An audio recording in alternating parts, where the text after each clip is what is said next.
Now, today, we are gonna see, what if Naruto had full Nige harem with Fem Kyubi?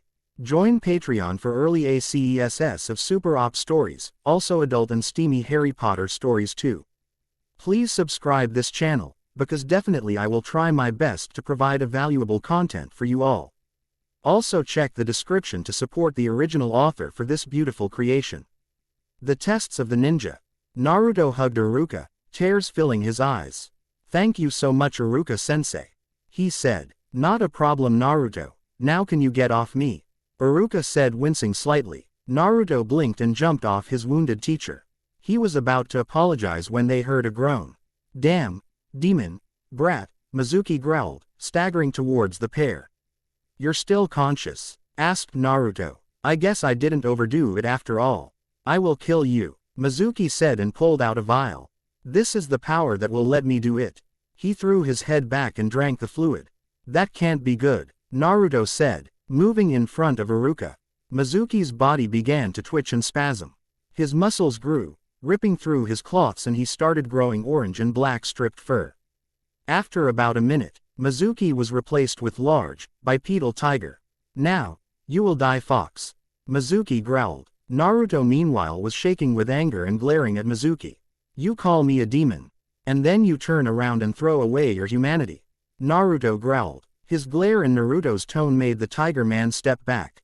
"That is unforgivable," he shouted. His coat burst open to reveal a belt with a red spiral on the buckle. Naruto grabbed the buckle and twisted it, causing the spiral to spin. "Henshin!" shouted Naruto, and his body were apparently covered in flames. The flames resided Osho Naruto, now covered in red armor with orange markings along the collar and spirals marking on his stomach, back and shoulder, with other marks going along his arms and legs. He also had a large sword on his back. The pommel of the blade looked like a skull and ribcage with femurs on both sides. Think something like a red version of Naruto's Kyubi chakra mode with orange markings. The sword is rebellion of Devil May Cry.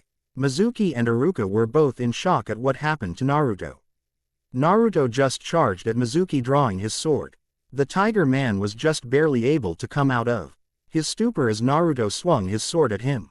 Mizuki managed to block the first 3 swings, but the 4th swing shattered his defense and was nailed by a barrage of stabs, and a final stab sent him flying back. Naruto charged after Mizuki. Blade forward, he stabbed Mizuki and slashed him into the air. Naruto followed him in the air and hit him with 4 slashes and slammed him down into the ground with a final slash. Naruto jumped back and resheathed his blade. Iruka stared, slack-jawed. Naruto had just unleashed a massive amount of damaging attacks upon Mizuki, who especially now was no slouch. The strength must have been amplified by that armor. Somehow. Not to disrespect Naruto, but he was just a fresh out of the academy ninja now. So where had he gotten that armor, or for that matter that good with a sword? Mizuki growled as he pushed himself back up. He glared at Naruto and bared his teeth. "I'm gonna rip you apart, you damn fox brat," he growled. "You really like hearing yourself talk, don't you?" Naruto asked. Mizuki roared and charged Naruto. He thrust his claw forward. Naruto ducked under the claw and slashed Mizuki's stomach and unleashed another barrage of stabs before hitting him with one final super thrust that sent him into a rock. "Million stab," Naruto said before he shot towards. Before the Tiger Man could recover, Naruto spun his sword like a buzz saw, picking him up off the ground for a second before reversing the saw and flooring him. Naruto took a step back, watching Mizuki carefully. "If you're still alive, I suggest you stay down," Naruto advised. "I don't want to kill you, but if I have to hit you with a Hisatsu, I won't hesitate." He gripped the hilt of his sword tightly. Mizuki growled in response and pushed him up. "You think you can kill me?" Mizuki demanded. He stood up and let out a thunderous roar. "Oh yeah," Naruto said and twisted the hilt of his sword. The skull opened its mouth and the femurs shot out away from the ribs. The blade glowed dark red. "Dance macabre," he yelled and shot forward, swinging his sword at Mizuki. The traitor didn't stand a chance as Naruto's sword cut through him like a hot knife through butter.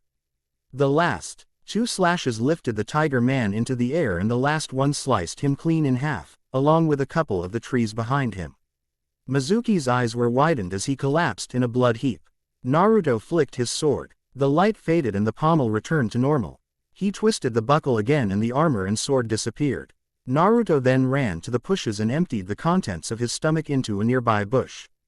Iruka walked over to him and started to gently rub his back. Naruto stayed that way for a few moments before he pushed himself up. "Was it that bad for you?" he asked. Iruka gave the boy a sad smile. "Yeah, but my sensei helped me through it," Iruka said. "He also explained to me that reacting like I did, like you just did, mean that we're still humans and not mindless, emotionless tools." "And that's good, right?" Naruto asked. "It's very good," said an aged voice. Iruka and Naruto turned to see Hiruzen Sarutobi walking towards them. "Lord Hokage," Iruka said. "Hey old man," Naruto said weakly. Hiruzen smiled before he knelt down and pulled Naruto into a gentle hug. "It's good that you reacted that way, Naruto. It just proves just how human you really are," the aged fire shadow said. "And I'm very proud of you." Naruto smiled and returned the hug. "Lord Hokage," Iruka said. "I know that you will need to talk to Naruto and myself about what happened tonight," the Hokage nodded. "But, would it be okay if we waited until the morning?" He glanced at Naruto and the Hokage understood. "Yes, I think it would be okay," Hiruzen said. "Naruto, I would like you to report to my office first thing in the morning, okay?" "Sure old man," Naruto said. Naruto signaled his Anbu and had one of them, dog, take Naruto home while the rest were told to clean up the mess that had once been Mizuki. The next day, Naruto sat in a chair in the Hokage's office. The old Kage was smoking on his pipe and looking at Naruto. "Naruto, I know you received a big shock last night," the Hokage started. "I already knew about the fox," Naruto said, cutting off the old man. "Why you did?" Hiruzen asked. "Yeah, you remember when I was 5? Asked Naruto. The Hokage frowned but nodded. It had been a particularly bad birthday for Naruto. Some villagers had found him and had actually beaten him into a coma. Well, while I was unconscious I met the fox and my mom and dad." Hiruzen blinked again, and his pipe almost fell out of his mouth. "Yo, your parents," he gasped. "Yeah," Naruto said with a smile. "I know I'm the son of Kushina Uzumaki and Minato Namikaze, the 4th Hokage." He gave a warm smile. "You see, Dad's family had, well, it more like a legacy, rather than a bloodline. In his family are a group of warriors known as Kamen Riders. They were great and powerful men who were able to don special armor and be granted amazing powers to fight off all sorts of demons and monsters. But eventually, with the development of chakra and ninja, the Kamen Riders kind of died out." "So you're one of these Kamen Riders?" Hiruzen asked. Naruto nodded. "Kamen Rider Kurama," he declared proudly. "How?" the Hokage asked. "Old man, did you know that the Jinchuriki for the Kyubi have all been Uzumakis?" Naruto asked. The Hokage blinked and then his eyes widened. "Guessing you never really thought about it before," Naruto said with a smile. "But because of that, combined with Dad's legacy, the two powers mixed in order to give me my armor." "What exactly does that armor give you?"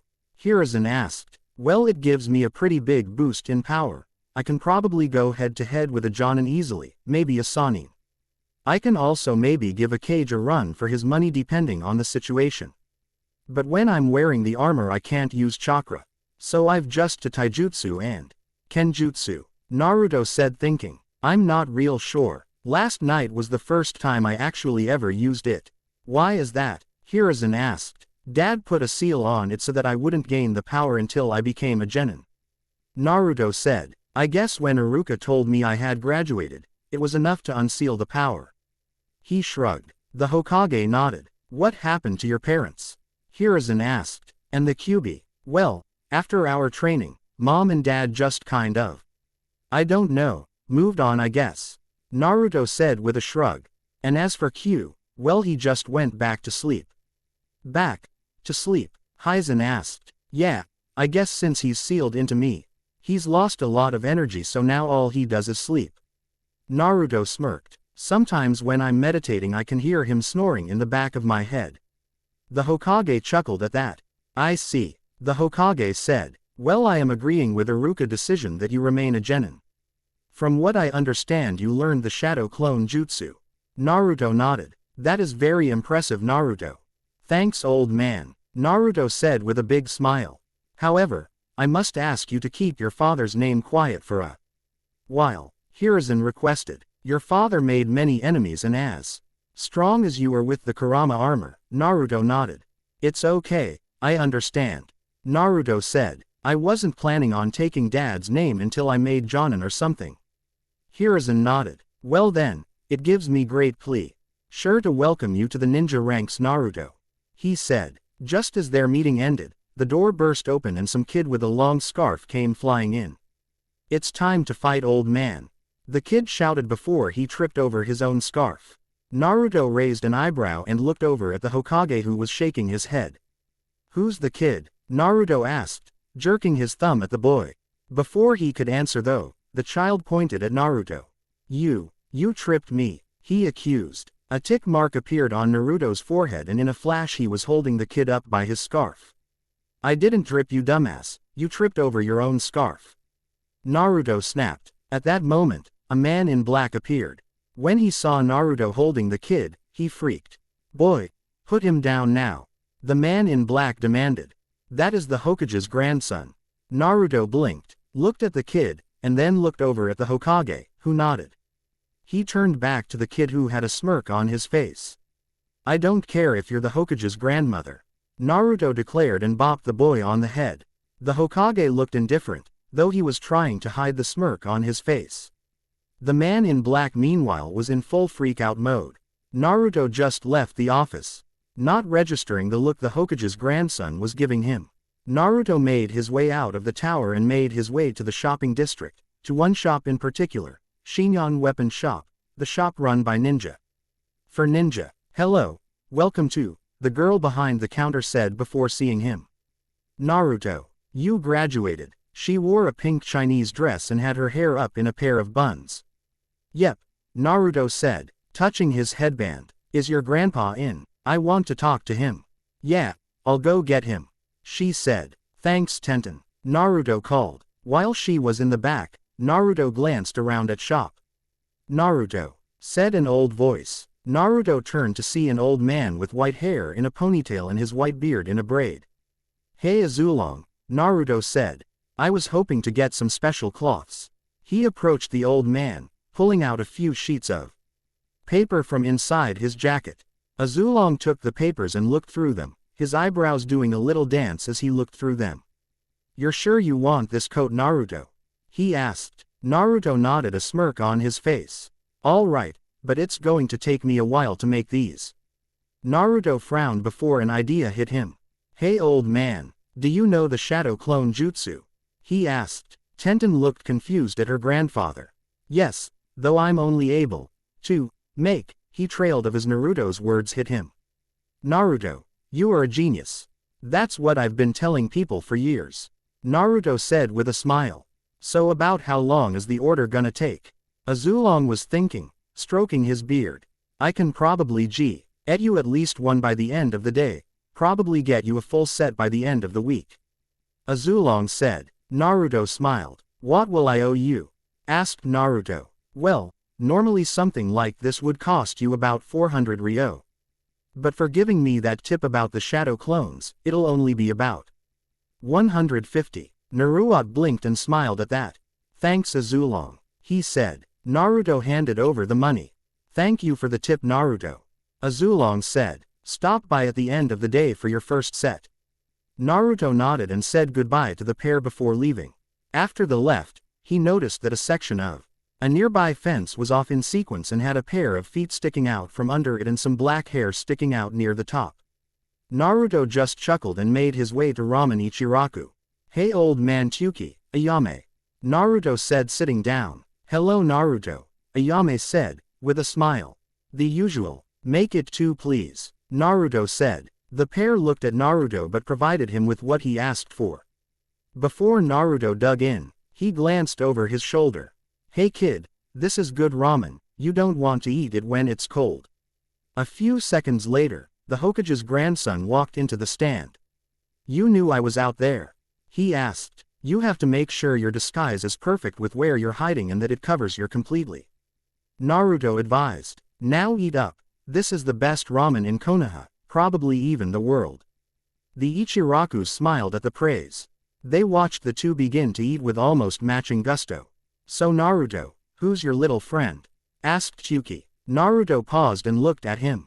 I never did get you name kid. Naruto admitted. All I know is that you're the Hokage's grandson. The boy frowned and put down his chopsticks. My name is Konohamaru. The old man named me, but no one ever calls me that. It's always honorable grandson. The now identified Konohamaru said. No one ever sees me for me, they just see me as the old man's grandson. What about your parents? Ayame asked. They died on a mission when I was a baby. Konohamaru said. The old man and my uncle have taken to raising me. Naruto put his chopsticks down too. My parents died in the Kyubi attack, so I never knew them either. Naruto said. The old man looked after me as much as he could and was sort of like a grandfather to me. He smiled at Konohamaru. I guess this kind of makes us cousins, doesn't it? Konohamaru looked at him to process this information and then smiled. So, why did you want to fight the old man? To show that I'm my own man and not just my grandpa's grandson, Konohamaru said. That's why I'm gonna be Hokage someday. Chuki and Ayame looked at the two boys and smiled, thinking that these two were cut from the same cloth. The two of them finished their ramen and Naruto tried paying for them.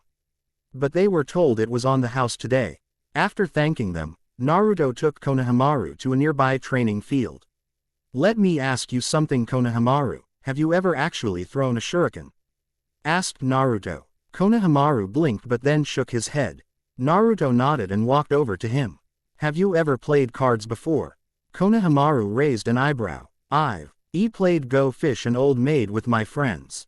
He said. Naruto nodded and pulled out a shuriken. Well, throwing shuriken is a lot like dealing cards. Naruto explained. To demonstrate, he threw a shuriken at a nearby tree. The blade of the weapon sank into the wood. Now you try. Konohamaru took the weapon from Naruto and looked at the tree. He threw the bladed weapon and it went wide left. You're throwing it a little too soon. Naruto said. Try again. How come you're doing this for me? Konohamaru asked. Well, we're cousins, right, and family needs to help each other. Naruto said. Besides, I were gonna be rivals for being the Hokage. I want to make sure you're the best of the best. Konohamaru blinked before understanding. Hi Naruto-sensei. Konohamaru said and continued practicing with the shuriken. When Konohamaru's tutor, the man in black, Ebisu, showed up, Naruto sent a few shadow clones to take care of him while he moved on to teaching Konohamaru about kunai. Now, kun, I are more for up close and personal matters. They can be used to slashing and stabbing, or, he flipped the kunai around into a reverse grip, this way can be used for defense and blocking. They are also good throwing weapons and you can wrap explosive tags to them to make throwing bombs out of them. But just throwing them should be saved for a last resort. They spent the rest of their time practicing kunai throwing. By the end, Konohamaru was able to throw it without it spinning and hit the tree. I think that's it for today, Konohamaru. Naruto said. Let's get you home. Hi Naruto-sensei, Konohamaru said. When I'm not teaching you, it's just Naruto, okay kid? Naruto said with a smile. Konohamaru nodded. Ebisu had finally managed to dispel Naruto's clones, but when he looked around, he saw Naruto and Konohamaru walking away. He was about to call out to them, but then got blindsided by a clone that had been hiding in the bushes. Naruto dropped Konohamaru off at his house and also met his uncle Asuma. It was also upon the Hokage's insistence that Naruto stay for dinner. After dinner, Naruto picked up his order from Azulong. He grabbed it and went home to sleep. Commercial break. Betrayed by his village and driven out of the only home he'd ever known, Uzumaki Naruto leaves the village of Konoha and, under the advice to his teacher, finds a small village on an island. There he meets another young man who is also destined for greatness, Monkey D.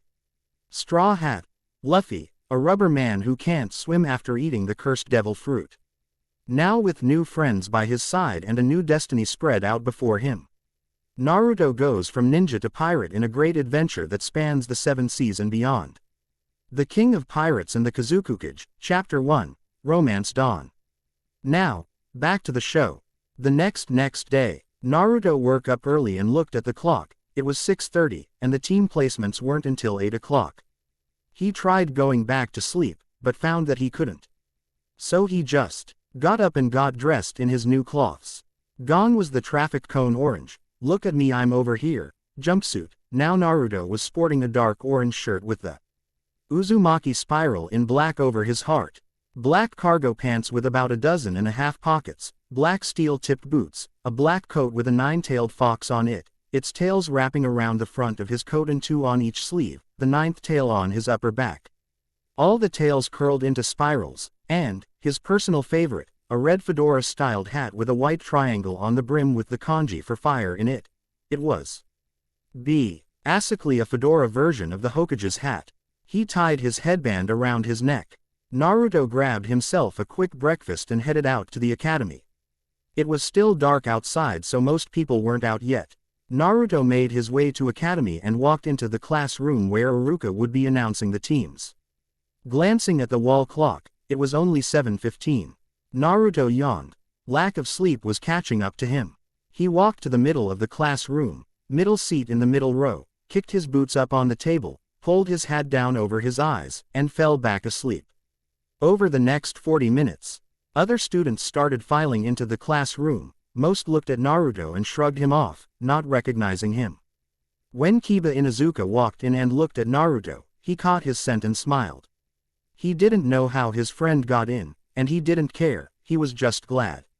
Shino Aburame walked in next to Kiba and sensed Naruto's chakra through his bugs. Though the two never really hung out, Naruto and Shino each had respect for one another as both people and as ninja, and Shino was glad that Naruto had passed.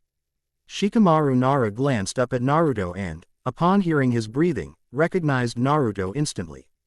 The pair had shared enough naps over the years they could recognize each other in their sleep, literally. Choji Akamichi also recognized Naruto the same as Shikamaru did. He'd been around Naruto enough to know him when he was asleep. The boys each took seats around Naruto, Shikamaru and Choji behind him and Kiba and Shino in front. Hinata Hyuga was the next to enter the classroom and recognize Naruto. She did so instantly with her, Naruto since. She walked over to him and contemplated sitting next to him. "You can sit next to me if you want to," Naruto said. Hinata blinked and started to blush a bit as she sat down next to him. A few minutes later, Sakura Haruno and Ino Yamanaka came stampeding into the room. After a lot more bickering, Sakura sat next to Sasuke Uchiha while Ino took the only available seat, which happened to be on the other side of Naruto. "Hey Hinata," Ino said, leaning forward, "who's this?" Before Hinata could answer, Iruka called the class to attention. He did this by growing his head to the size of a small boulder and screaming, "Shut up." After he got everyone's attention, Iruka went into his graduation speech and then started naming off the teams. Team 7 will be Sakura Haruno, Naruto Uzumaki, and Sasuke Uchiha. Iruka said. Sakura was about to scream about Naruto's absence, but the blonde beat her to it. "Iruka-sensei, why am I paired up with her?" asked Naruto. Everyone turned to see Naruto bringing his feet down and pushing his head up. "I mean, I get why I'm with Sasuke, best in the class with the worst in the class, but why Sakura? Why not Hinata, or at the very least Ino? What's that supposed to mean?" Sakura demanded. Naruto sighed in annoyance and looked at the pink-haired girl. "I mean that Hinata is the best HTER in the class and Ino is the second most accurate kunoichi I've ever met, whereas you couldn't fight your way out of a wet paper bag or hit the broadside of a barn." Many of the students were laughing. Though the three mentioned girls were turning red, Hinata because her crush had praised her fighting abilities, Ino because Naruto had said such nice things about her, and Sakura was turning red because she'd just been insulted by the class dobi. He was right, but her pride wouldn't let her admit that, especially since Naruto had said it. "These are the teams approved by the Hokage Naruto," Iruka said, trying to sound professional, but the look he was giving Naruto said, "I'm sorry." Naruto scoffed and pulled his hat back down over his eyes. After Iruka finished naming off the teams, he told them that their teachers would meet them after lunch. Naruto sighed and was about to leave when he found himself surrounded by Kiba, Shino, Hinata, Ino, Shikamaru, and Choji.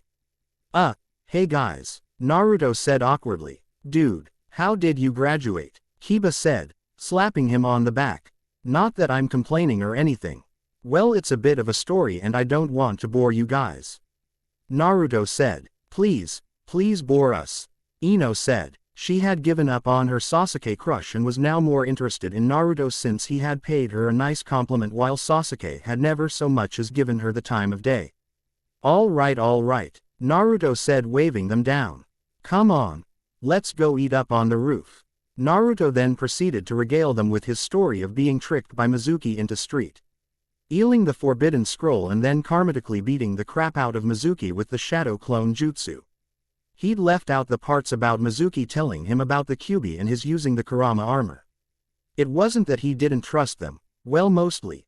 Kiba, Shikamaru, and Choji had played together since they were kids. He knew Shino was a stand-up guy, but he didn't know much about Hinata.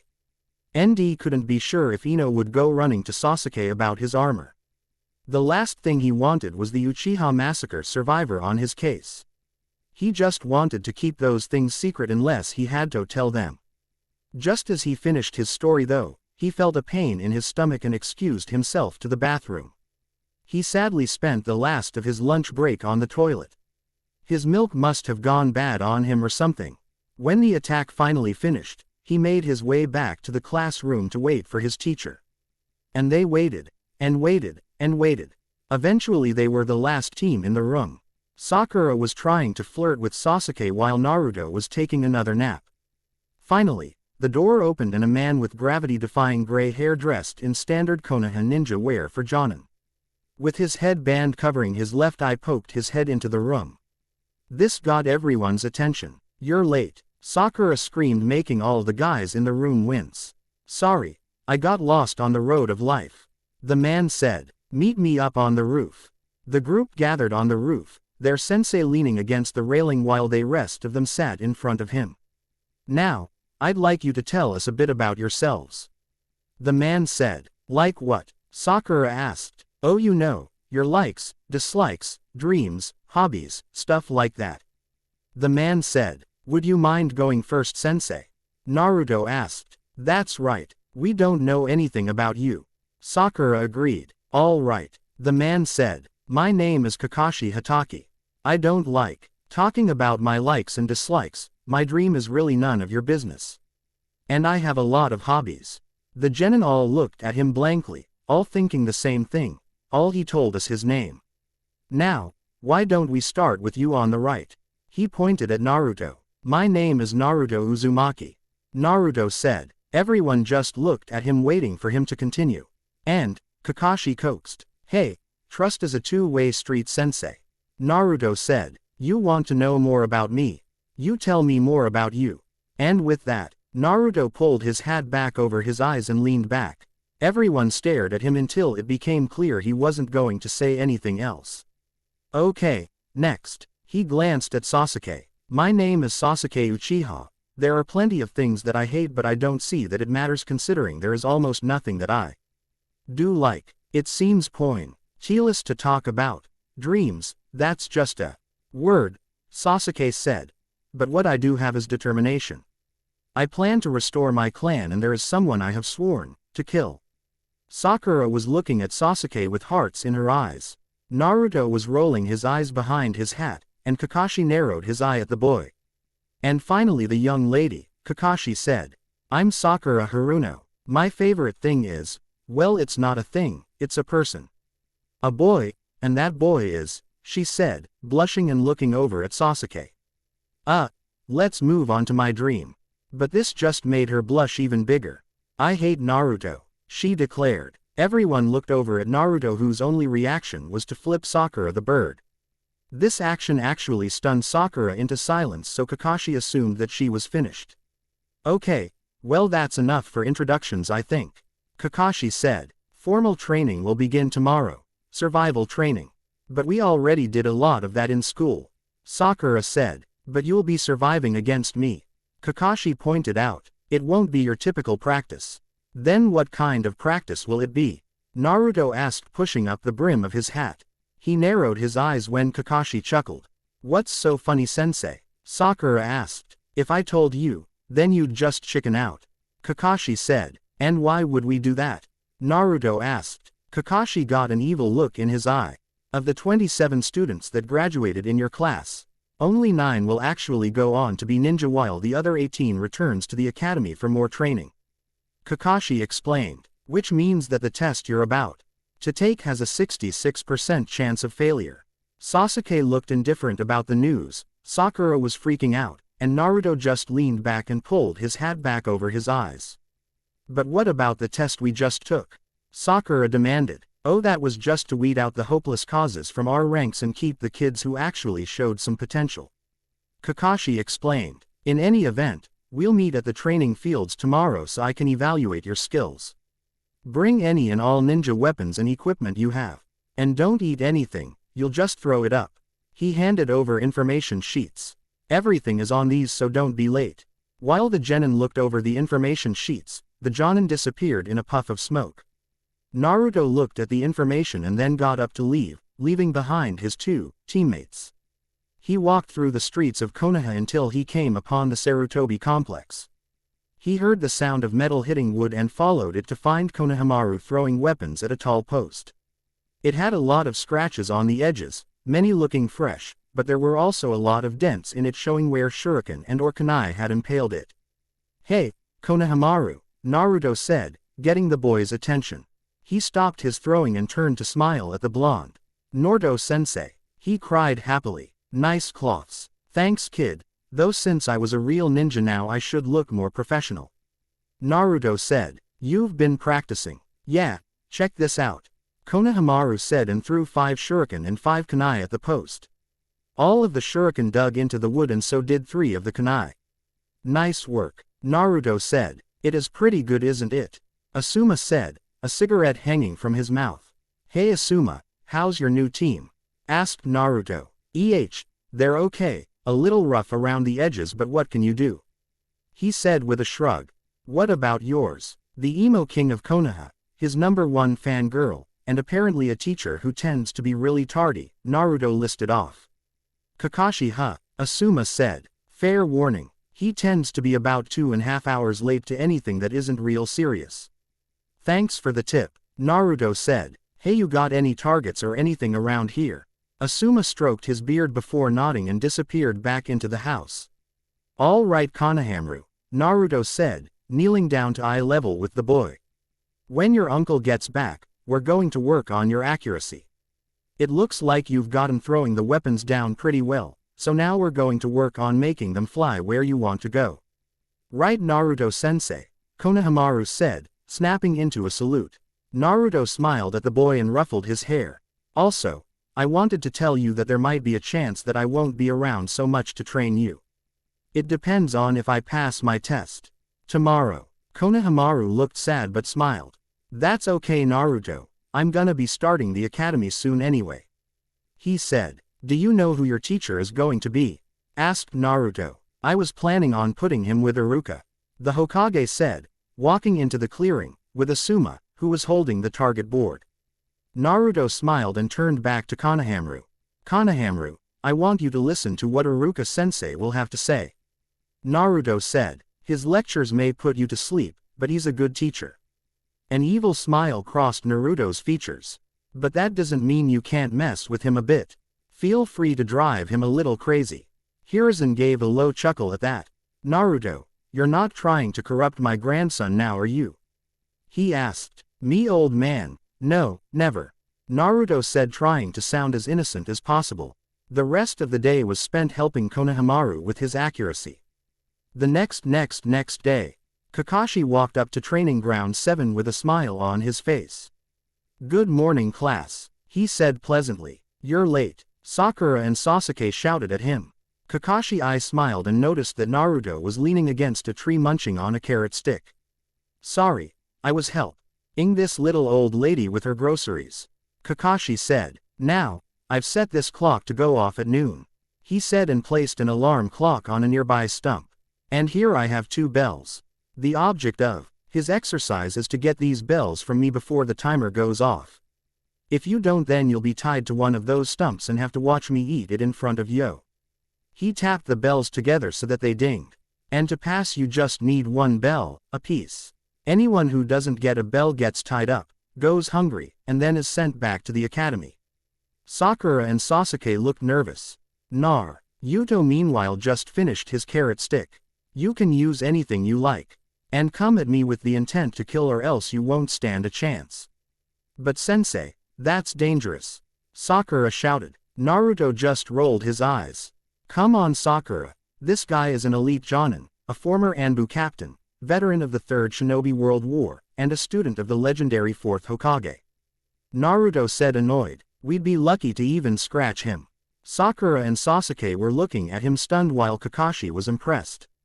What? I did my homework yesterday. I also happen to know that he's a porn addict. And is chronically tardy by about 2.5 hours unless it's important. All right, that's enough of that. Kakashi said quickly. I don't know about the other two, but I think I'm starting to like you kid. Kakashi said. Now, ready, set, go. The four ninja disappeared in blurs of movement. Kakashi stood in the field looking around. He had to admit those kids were pretty good at stealth. They'd hidden themselves well. He could still sense their chakra, but he was a jonin after all. Hey, Kakashi-sensei, Naruto said, walking into the clearing. Naruto, you know it would be better to sneak up on me, right? Kakashi asked. Yeah, but I already know the meaning behind the test and I can tell you that it'll be a failure, Naruto said. Oh really? Said Kakashi. Yeah, I'll explain later. Naruto said with a wave of his hand. I was wondering if you would spare with me real fast. I'd like to see how my skills stack up against a real ninja. Kakashi looked at the boy and gave him an eye smile. Sure Naruto, show me what you can do. He said. Naruto smiled and crossed his fingers.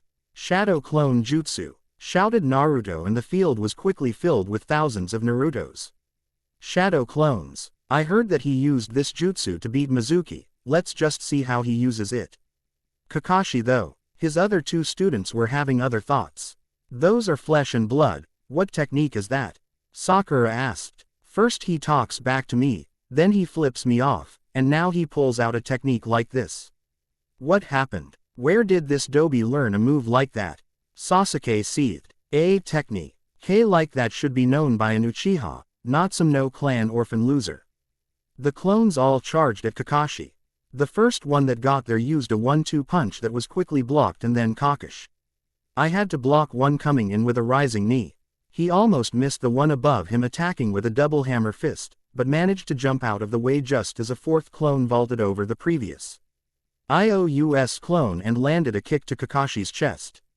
The fourth clone jumped over the fifth's back and hit Kakashi twice in the head with a spinning bicycle kick. Then the two clones each kicked Kakashi in the chest and jumped off, sending him skidding back. An interesting tactic, Kakashi thought.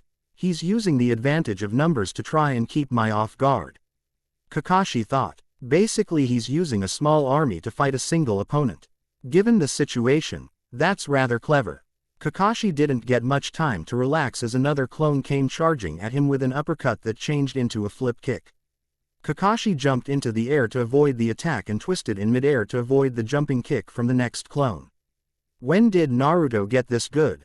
Sakura wondered again from her hiding place. He never won any of the matches back at the academy.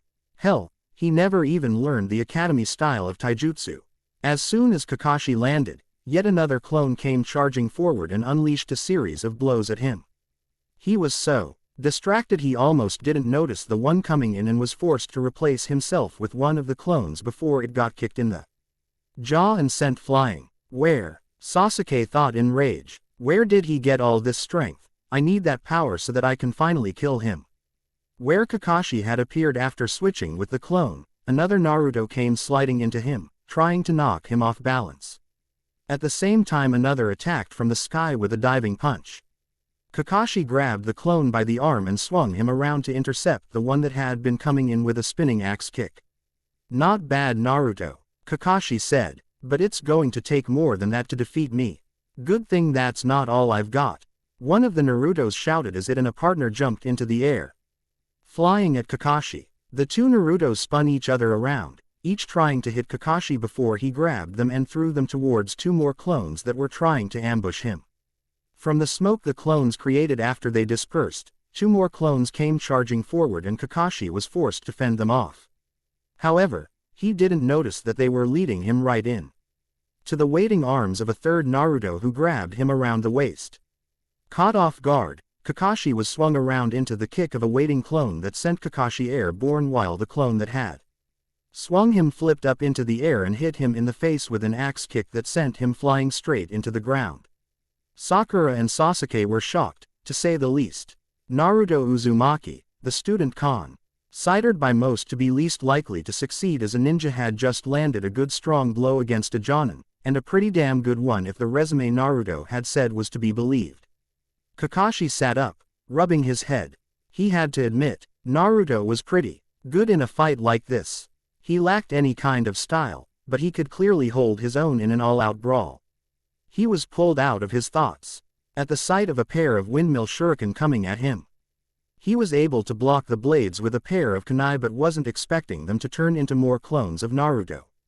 They'd managed to get a couple of glancing blows before Kakashi crashed their skulls together, forcing them to disappear in puffs of smoke. From that smoke, burst 3 clones that slid-kicked Kakashi into the air where a PLE-100 Naruto started flying at him. It took Kakashi everything to dodge and redirect the clones. When he spotted 2 remaining Narutos come flying at him, he flipped himself over their heads. As soon as he hit the ground he noticed the growing shadows closing in on him. His eye widened as the airborne Narutos came down to dogpile him. But Naruto clearly wasn't done yet. One Naruto started to pull out the others. With Kakashi at the end of the chain, Naruto swung the string of clones and one teacher around like a lasso before slamming them into the ground. The clones all disappeared, leaving only the Naruto that had been on the throwing end of the chain panting slightly. And then a second after the smoke cleared, Kakashi himself disappeared. Naruto blinked and hung his head. "When did you switch yourself out with a shadow clone?" he asked. Kakashi appeared behind him, leaning against a tree and reading through a little orange book. "Oh, about the time I switched with one of your clones to save myself from getting nailed by that kick," Kakashi said offhandedly. "So you created a shadow clone and had it switch with one of my clones while you switched with a rock or something in the area?" asked Naruto in defeat. "Yep," Kakashi confirmed, turning the page. "Though I have to say your fighting style is..." Kakashi was suddenly cut off as wave of shuriken nailed him in the head. Or at least that's what it looked like. A puff of smoke later showed a plank of wood with the shuriken buried in it. "Thanks a lot, Sasuke," Naruto grumbled. Shrugging, Naruto walked over to the posts with plans on studying the backs of his eyelids. At least that was the plan until he noticed the stone that was behind the posts. Curiosity getting the better of him, Naruto examined the stone and started examining the stone. It appeared to be covered with various names. Obito Uchiha, probably one of Sasuke's relatives. He muttered to himself and continued looking. Hyuga Aburame, hang on. Didn't Shino have an uncle named Hyuga? Naruto kept looking through the stone until he came across another name that he recognized, Okami Inuzuka, Kiba's father. That was when the meaning of this stone hit home for Naruto. He heard Sakura's scream, but ignored it. He'd just made a surprising discovery. Kakashi probably wouldn't do anything too extreme during the test, and Naruto's crush on her had all been part of an act. Naruto pulled out a pencil and some paper and started examining the stone. Whenever he was lucky enough to find the name Uzumaki or Namikaze, he would rub the pencil across the paper and get the name onto the paper. By the time he finished, Kakashi had appeared up on the stumps. "Yo," he said lazily, making Naruto jump. "You shouldn't let your guard down, even during a test." "Right, sorry," Naruto said. "I just got so engrossed on this stone." Kakashi walked over next to him. "See anyone you know?" he asked. "A friend's dad, and I think another one's uncle," Naruto said. "And, maybe some family." He showed Kakashi the paper. "Namikaze?" asked the cycloptic Jonin. "Yeah, I know who my dad was," Naruto said. "Dog." Kakashi's eye widened and Naruto smiled. Quote, "You're not as dumb as you acted during the academy, are you?" Kakashi asked. "Nah," Naruto said. "I just played the fool during the academy to keep certain undesirables off my back." Kakashi nodded. The pair heard another scream and glanced out at the field. "Geez, Kakashi, What did you do to Sakura and Sasuke? Asked Naruto. Well, I put Sakura under a genjutsu that showed Sasuke beaten, battered, broken, and within an inch of his life. She fainted. Kakashi said. Sasuke actually surprised me. He managed to get his fingers on one of the bells and launch a fireball jutsu at me. Naruto blinked in surprise. Sasuke actually knows the fireball jutsu. He asked and let out a low whistle. Maybe Sasuke actually had some legitimate skills after all. Yes, Kakashi confirmed, but in the end you read him up to his neck with my headhunter jutsu. That explains why Sakura just screamed, Naruto said. She probably saw Sasuke's severed head. Probably fainted again. They've really lowered the standards of being a ninja since my time, Kakashi said, shaking his head. By the way, I've got a little critique of your fighting style. Naruto gave the Jonin his full attention. You don't have any form of style whatsoever. Your main fighting strategy was to attack me with multiple numbers and try and catch me off guard, which you actually did a few times. Also, what was that trick you did with the windmill shuriken? Oh, that. I call it the demon wind bomb. Naruto explained. I used the transformations jutsu to turn myself and one of my shadow clones into the shuriken and have another clone throw us. While the enemy is expecting to have to deal with a pair of shuriken, instead they have to fight of a pair of me. Very ingenious, Naruto, Kakashi praised. The timer went off. Time's up. Looks like, Naruto agreed. The pair waited for Sakura and Sasuke to arrive. About 10 minutes later, the three ninja hopefuls were standing in front of the posts and Kakashi stood in front of them. Sakura and Sasuke's stomachs were growling while Naruto just looked a little bored. Now, I have an announcement about your examination, Kakashi said. None of you have to worry about going back to the Ninja Academy. Sakura looked stunned. Sasuke just have his signature grunts, while Naruto raised his eyebrow at him. Because all of you are so hopeless that any further training would be pointless. None of you will ever be shinobi. To be continued. So what do you all think? My original idea for a Naruto Kamen Rider crossover was going to be more of a Naruto version of Kamen Rider W.B. I couldn't decide how to do it, so I just went with this instead.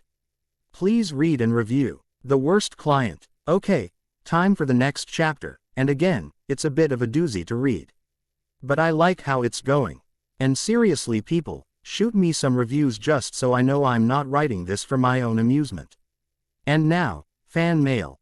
Red Neo Ranger. Glad you love it, I'll keep 'em coming when I can. JJB88. Thanks. Leaf Ranger. It's gonna be a small harem and it'll be pretty mapped out in this chapter. Dragon Man 180. I didn't give Naruto a Rider Kick style finisher because of base Kamen Rider Kurama's fighting style, mostly off of Dante of Devil May Cry. Think of Dance Macabre as Deno's Hisistu attack, and I'm not sure if I'll give him a bike or not yet, but if I do, we are on the same page about design. Shizuka Taiyo. I hope I meet your expectations. I didn't say it last time, so I'm saying it now. I don't own a damn thing and I make no money from this. Kamen Rider Kurama. The Worst Client. Give it up, Kakashi said. Not one of the three of you will ever be ninja. Sakura was stunned into silence. Sasuke was gritting his teeth and Naruto was, surprisingly, quiet. Why? Sakura asked. Why should we quit? Because none of you have what it takes, Kakashi declared. Sasuke growled and shot towards Kakashi. Sasuke, Sakura said while Naruto was shaking his head. A split second, Kakashi was sitting on Sasuke. Don't step on him, Sakura screeched. Naruto meanwhile had doubled over laughing. Do you think the life of a ninja is an easy one? Kakashi demanded. Did you ever think about why you were placed into squads? Quote, excuse me, Sakura said. Naruto face-palmed and dragged his hand down his face. And you're the smartest in our class? Naruto asked. Ninja are always into teams of 3 or 4 when on missions. The point of this test was to see if any of us could work as a team. He looked between Sakura and Sasuke. If you two had actually listened to me when I suggested coming together to form a plan, it would probably be a different conversation right now. You suggested teaming up against me? Kakashi asked. Yeah, I sent a shadow clone to both of them, Naruto said. And their words were quote. He pointed at Sasuke, still under Kakashi. Stay out of my way, Dobi, I can handle him. He moved his finger to Sakura. Go away, Naruto, and make sure you stay out of Sasuke's way. Well, if this test was about teamwork, then why did Kakashi-sensei pit us against each other? Sakura demanded, red in the face and trying to regain her pride. Naruto blinked and turned to his teacher. I couldn't quite figure that one out. He admitted. The test was meant to breed competition and discord amongst you. Kakashi explained. It was supposed to show which of you was willing to put aside their personal interests for the betterment of the unit. Oh, so it was like seeing which one of us was willing to be the decoy so that the others could get away. Naruto said. Kakashi nodded. But instead of doing that, Sakura completely ignored Naruto and focused solely on Sasuke. Kakashi lectured. And Sasuke decided that Naruto and Sakura would only get in the way. You decided to try and fight me on your own. And me? Asked Naruto. Naruto seemed to understand the test. Kakashi said. Though I have to ask, why did you decide to try and fight me head-on? When it was clear that Sasuke and Sakura weren't going to work with me, I decided to test myself. Naruto explained. I figured out that I keep the memories of my shadow clones, so I figured I'd fight a real ninja to figure out my flaws. Is that the reason you created a small army? Kakashi asked. That, Naruto admitted. And I figured a small army was the best way to at least stand a chance against you. Kakashi nodded. While it is important for a ninja to have individual skills, it is even more important to know how to work with others, that way something like this might not happen. Kakashi said, drawing a kunai. Naruto, kill Sakura now or else Sasuke dies. Naruto moved his hand to his shuriken holster and Sakura stiffened. I've got a better idea. Naruto said, throwing a shuriken at Kakashi. He moved his head to let the weapon fly past his head, but heard the poof. Another shadow clone appeared, ga kunai to Kakashi's eye. Let Sasuke go, and you get to keep your other eye. Kakashi caught the glint of metal near his eye. Kakashi tested Naruto by moving his kunai closer to Sasuke's throat and saw Naruto's move closer to his eye. Kakashi stood up and raised his hand. When he was off Sasuke, the clone dispelled itself. The day could come when of you may be taken hostage and you're forced to make a choice. When you are on a mission, your lives will always be on the line. Kakashi said, slipping back into lecture mode and approaching the stone. The names carved into this stone belong to some of the greatest heroes of our village. Naruto removed his hat while the others looked on. Slightly confused. These are the names of the heroes that died in the line of duty. It holds the names of my best friends. Sakura and Sasuke looked stunned. If you wish to continue, eat one of those bento boxes and prepare for a much, much harder test. And with that Kakashi disappeared. As the smoke cleared, Naruto put his hat back on and started to walk away. Where are you going? Sasuke asked. I've got this kid I'm helping to become a great ninja. I think I'll swing by to help him out some more. Naruto said. Because until you learn to pull your head of your ass Sasuke and Sakura takes off her Sasuke blinders, this team is doomed to fail each and every time. He turned away from them. Maybe next time I'll get teammates who are actually willing to work with me. He walked away from the pair. When he was out of their line of sight and out of earshot, he stopped. Any last words of advice, Kakashi-sensei? He asked. Kakashi looked down at him from the tree he was sitting in. Just this, Kakashi said. In a ninja's world, those who violate the rules and fail to follow orders are lower than garbage. But those who do not care and support their fellows are even lower than that. Good advice, Naruto said. And if I'm ever paired up again with Sakura or Sasuke on a mission, I would do whatever it took to make sure them and anyone else we work with gets home safe and in one piece. But until then I've got my own student to teach. He started walking and for a second, Kakashi though he was watching Minato Namikaze and not Naruto Uzumaki. Later, during the meeting of the Jonins about their teams, only 2 squads, Squad 8 and 10 passed. Many present were stunned that Squad 7 failed and were quick to blame Naruto. Naruto had nothing to do with the failing of Squad 7. Kakashi said, stunning everyone into silence. If anything, Naruto was the only one who understood the meaning of my test. What do you mean, Kakashi? Asked one of the Jonin. Lord Hokage, would you mind showing my exam? Kakashi asked. Hiruzen nodded and using his crystal ball showed everyone the test of Squad 7. From Naruto's sparring match with Kakashi to Naruto walking away from Sasuke and Sakura. Everyone was stunned. That was Naruto, said one of the Jonins. Lord Hokage, while I do not wish to take Sakura and Sasuke, I would like to take on Naruto Uzumaki as my student. Kakashi said. And why is that? The Hokage asked. Sasuke needs to learn to trust and work with others and Sakura needs training in, well, everything. Kakashi said. But I believe, that Naruto has so much untapped potential. He's like a diamond in the rough, he just needs a little polishing. The Hokage stroked his beard. Kakashi, meet me in my office. He said. The rest of you are dismissed. The room was suddenly filled with smoke as every ninja in the room disappeared. Kakashi and the Hokage appeared in the Hokage's office. I have decided to accept your request, Kakashi. He said. Why couldn't you have said that in the meeting room? Kakashi asked. Because I wanted to speak to you in private, Hiruzen said. You know about Naruto's heritage, right? Minato-sensei was like a father to me. Kakashi said. If I couldn't recognize his son, then I wouldn't deserve eyes. Then tell me, Kakashi, Hiruzen said. Have you ever heard of a common rider? Naruto and Konohamaru sat at Ichiraku's. Konohamaru was sporting a few light bruises. You're okay in a fight, but we'll have to find you someone with some actual style, probably the old man Urasuma. Naruto said. Why do I need style, Naruto? Konohamaru asked. Because a ninja with style will always beat a ninja with none, Naruto explained. They'll know how to flow around and through attacks as opposed to a fight. Chair like me whose only way of fighting is to just keep hitting the other guy until he stops getting up. You sound like you speak from experience, Naruto. The Hokage said, walking into the stand with Kakashi. Hey Kakashi-sensei, old man. Pull up a seat, Naruto offered. What brings the two of you here? Chuki asked. Actually, we're here to see Naruto. Kakashi said. Whatever it is, I didn't do it.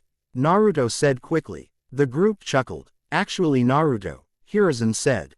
We're here because Kakashi would like to take you on as his student. Old man says what now? Naruto asked, surprised. It's true, Naruto. Kakashi said. Sasuke needs a bit more refining and Sakura needs a lot more training, but I think you have what it takes to be a proper ninja. But what about all that teamwork stuff? Asked Naruto. You more than know the meaning and importance of teamwork. Even during our sparring match, you were always fighting with at least two of you. Kakashi said. And you'll be something of a floater ninja.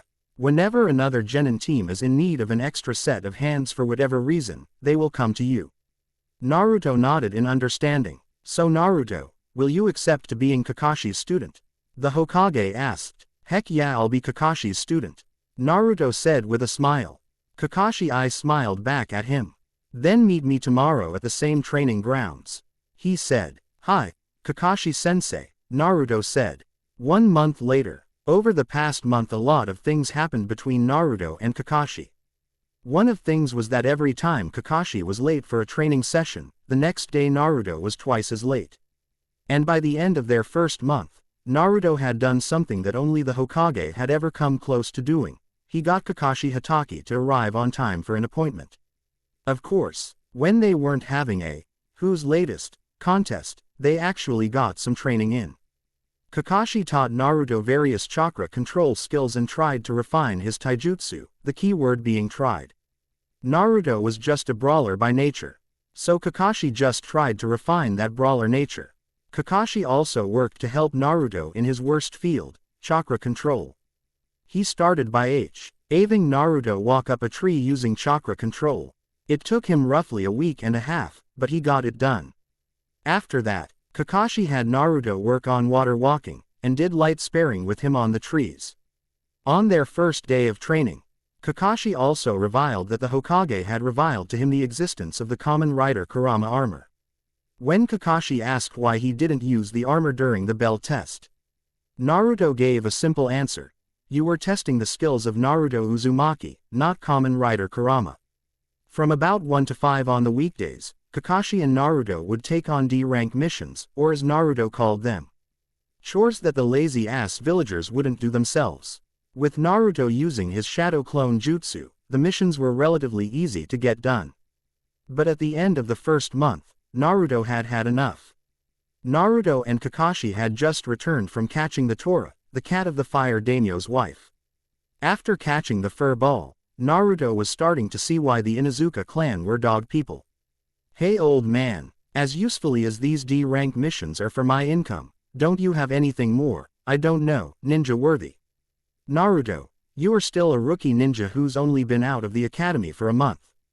Iruka said, you're not ready yet for anything higher than AD rank. Besides, you're by yourself out there. Shadow clones don't count as teammates. Well, what about the other graduates? Naruto asked. I know I'm not the only one who actually became a genin. What if you team me up with one or two of those teams for something like AD rank that takes place outside the village or something? The Hokage stroked his beard in thought. Iruka, he said, how many missions have the other teams performed? Iruka blinked and started looking through his scroll. Quote, both teams have performed enough D ranks to each perform a low C rank mission. Iruka said, very well, the Hokage said. He signaled one of his Anbu who appeared. Please collect squads 8 and 10 and have them report to me please. Yes Lord Hokage, the Anbu said and disappeared. Based upon your argument Naruto, I am agreeing with your request. Naruto, Kakashi, and Iruka all blinked in surprise. Really? Asked Naruto. I honestly wasn't expecting you to say yes. Everyone chuckled at that. They waited about 15 minutes before Squads 8, consisting of Kiba Inuzuka, Shino Aburame, and Hinata Hyuga, led by Kurenai Yuhi, and Squad 10, consisting of Ino Yamanaka, Shikamaru Nara, and Choji Akamichi led by Asuma Sarutobi, walked into the mission room. The Hokage quickly briefed them of the situation, their reactions ranging from Kiba's, Yahoo, to Shikamaru's, Yar days. All right, now that everyone is brought up to speed, please show in the client. The Hokage called. The door opened. To reveal a pot-bellied old man with a rope tied around his head and a bottle of alcohol in his hand. These kids are supposed to be protecting me? The client asked. They look more like a bunch of snot-nosed kids. Especially the short one in the hat. Naruto let out an involuntary growl. Like us or not you old drunk, we're your protection so either take it or leave it, he said crossing his arms. And bear in mind that your bodyguards consist of 6 clan heirs and the 6th Hokage, Naruto said, but added, hopefully, in a whisper. And on top of that, you've got 3 elite jonins coming with you, so quite frankly, you've got nothing to complain about. The 3 squads all stood tall and proud in the light of Naruto's glowing recommendations. The drunk however was still unimpressed. I am Tazuna, the bridge builder of ultimate renown. He introduced himself. Until I'm back in my home country, where I'm completing my latest project, you'll all be expected to protect me, even if it costs you your lives. An hour later, the group of 14 stood at the gates of Konoha. Naruto was looking around and fidgeting slightly, almost as much as Hinata. Naruto, Hinata, is everything okay? Ino asked. Yeah, it's fine Ino, Naruto said with his signature foxy smile that made the 2 girls go red in the face. This is just my first time outside the village, I guess I'm a little nervous. Same, Hinata said. Though everyone but Naruto and Tazuna caught the look she was giving Naruto and knew the real reason she was nervous. Am I really supposed to trust this bunch of kids to protect me? Tazuna asked. Even though they're all young, they are also strong in their own rights, Kakashi said. And the 3 of us are elite ninja and we'll be coming too. Let's get going, Kurenai said. Just a second Kurenai-sensei, Naruto said, kneeling down and drawing in the dirt. Kiba, Choji, you guys and I are the powerhouses in this group so we'll take point. Hinata, Shikamaru, Asuma-sensei, you guys stay in the middle with Tazuna. Kakashi-sensei, Kurenai-sensei, Ino, and Shino will hang back in the back with ranged weapons as needed. Naruto looked up at everyone who was looking at him impressed. Any objections? Just one question, Shikamaru said. When did you get this good with strategy? Naruto smiled. Come on Shika, if anyone knows about hidden genius, it should be you. He sighed, standing up and brushing his hands off. So if there are no objections to this plan, shall we get going? The group got into the formation that Naruto suggested and were soon on their way.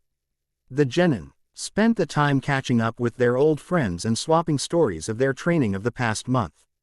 When they passed a puddle on the nearby road, it went unnoticed by most. The only ones who did notice it were Naruto, Shikamaru, all the members of Squad 8, and the Jonin. They just kept walking along, and didn't notice the figure in the gas mask rise up from the puddle. He threw another RSON that was attached to the chain on his gauntlet. Asuma saw the pair coming and quickly pulled Shino and Ino out of the way before Kakashi and Kurenai were wrapped up in the chain. 3 down, 1 of them hissed as the 2 of them pulled, butchering the Jonins. And 7 to go, the other one said. Naruto was the first to recover from what he saw and sprang into action. He threw a shuriken and kunai at the chain. The shuriken pinned it to the tree while the kunai held it in place. He landed against the 3 and kicked off, creating a shadow clone. Both Narutos hit the enemy ninjas with flying G sidekicks that broke them off of their chains. Guys, pick a ninja, he shouted at the others. Shino and Shikamaru were the first to run forward. Shino called forth a swarm of bugs that raised his opponent into the air. Shikamaru did a bicycle kick by kicking off his enemy's chest and threw an explosive kunai at him for good measure. Hinata and Ino jumped off their respective teammates' shoulders up to the enemy. Hinata became a whirlwind, striking her opponent with her gentle fist style until she just pushed him to the ground. While Ino unleashed her own powerful combo and finished with an axe kick. The 2 ninja crashed to the ground right in front of Kiba and Choji. "Let's go, Akamaru," Kiba said, making a few hand seals. Man-beast clone. 4 legs jutsu. In a cloud of smoke, 2 feral looking Kibas were growling at the ninja. "My turn," Choji shouted, making his own hand signs. Expansion. Jutsu. His stomach expanded to the size of a small boulder. The 2 ninja charged at the weakened, shakily getting back up ninja. Fang over fang, human boulder. Kiba and Choji, respectively, cried out. Kiba and Akamaru had become a pair of giant rotating drills while Choji had become, well, a human boulder. The 2 sandwiched the ninja between them, and when they were done, their opponents were soundly beaten. Naruto stood over the defeated ninja. "So do you want to interrogate the prisoners?" he called over his shoulder. "Or do we have to do that too?" The Jonin appeared behind Naruto, each one glowing with pride. Several of the others were happily surprised to see their teachers and looked over at where they'd been slaughtered. The only thing there was a bunch of logs. "A substitution jutsu," Shikamaru whispered. "We'll handle that, Naruto," Asuma said. "Very impressive, all of you." The genin all smiled. "No one got scratched, did they?" Kurenai asked. "It looks like these claws are poisoned." The genin all checked themselves, but they were fine. "Looks like we're all good, sensei," Kiba said, giving her thumbs up. "To take on 2 Chunin-level ninjas and walk away without a scratch," Kakashi said. "You've trained you kids well." "What about you, Kakashi?" Asuma said. "I've trained Naruto well enough for the past month. But most of it is just natural talent," Kakashi admitted. The 3 senior ninjas stood around the captured enemies. The demon brothers, renegades from Kiri. Kurenai knelt down in front of them. "You're going to tell us who you're after and why," she ordered. "We're not telling you anything, bitch," one of the demon brothers growled. "What makes you think you have a choice?" Asuma said. He nodded to Kurenai, who put up a genjutsu around them that blocked them from view of their students. "Can you see what they're doing in there?" Naruto asked Hinata. A pair of screams filled the air. "Actually, I don't want to know. That was some awesome teamwork, by the way, guys."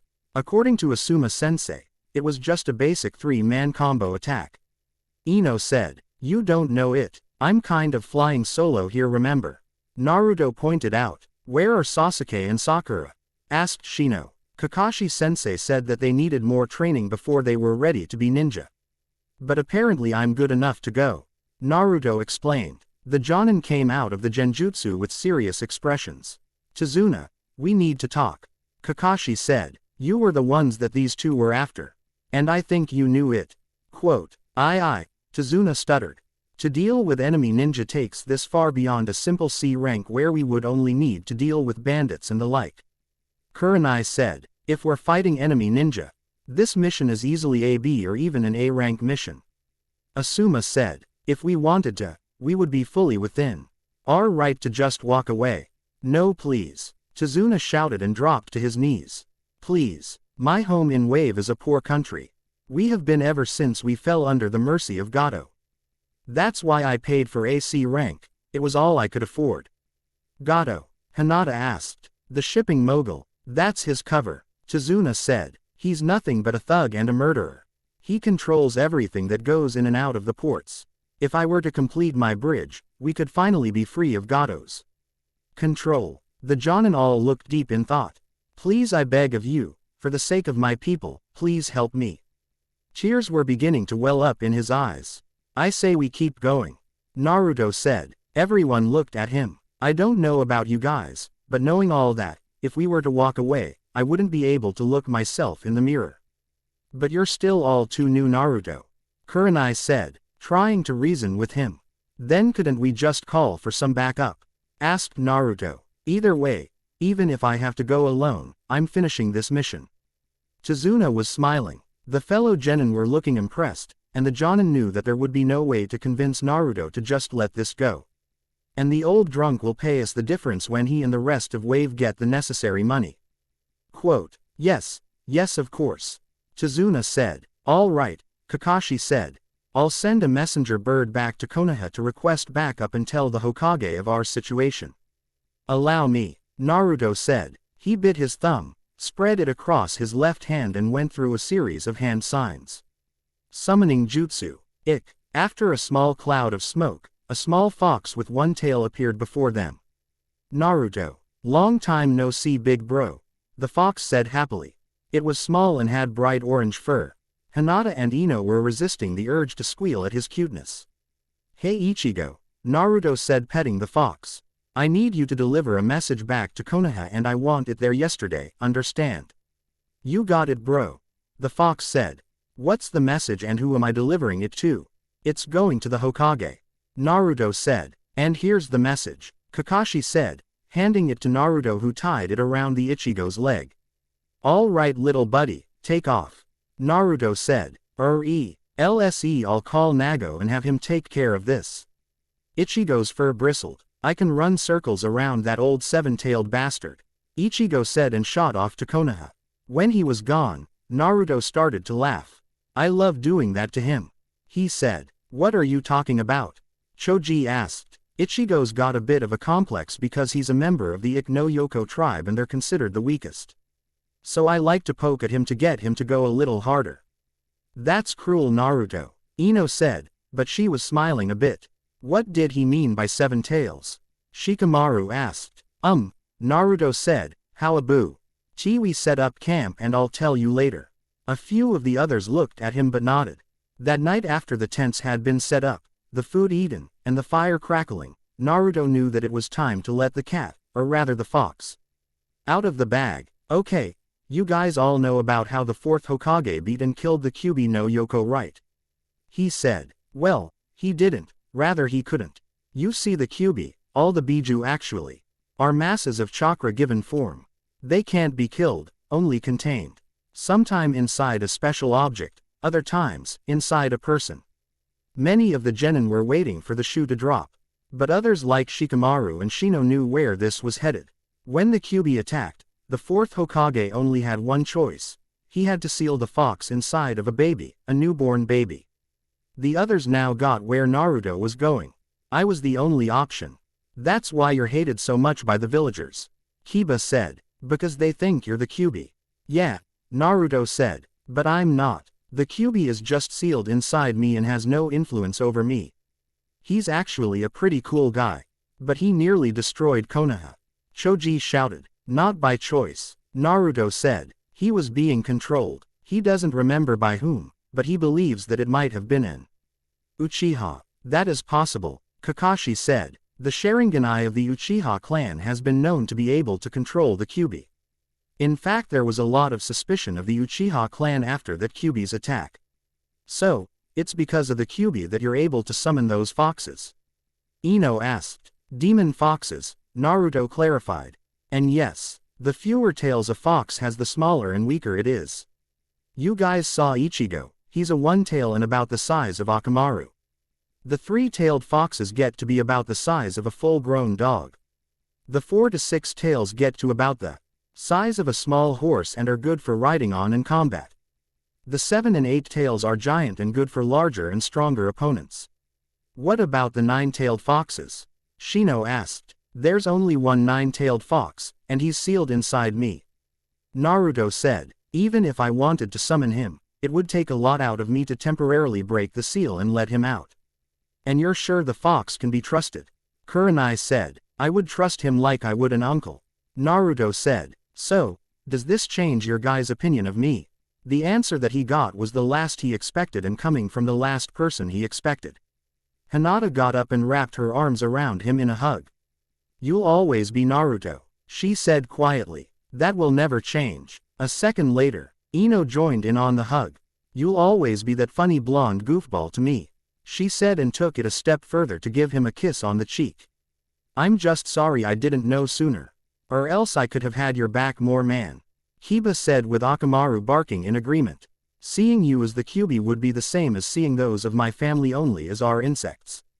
Shino said. It is illogical and besides, there's no way anyone who can make an Aburame smile can be evil. You're Naruto, Shikamaru said offhandedly. To think of you as anything else would be too troublesome. There's no way that anyone who eats Ichiraku ramen could be evil. Choji said. You're good with me. Naruto just smiled up at them all. Thanks guys, you have no idea what this means to me.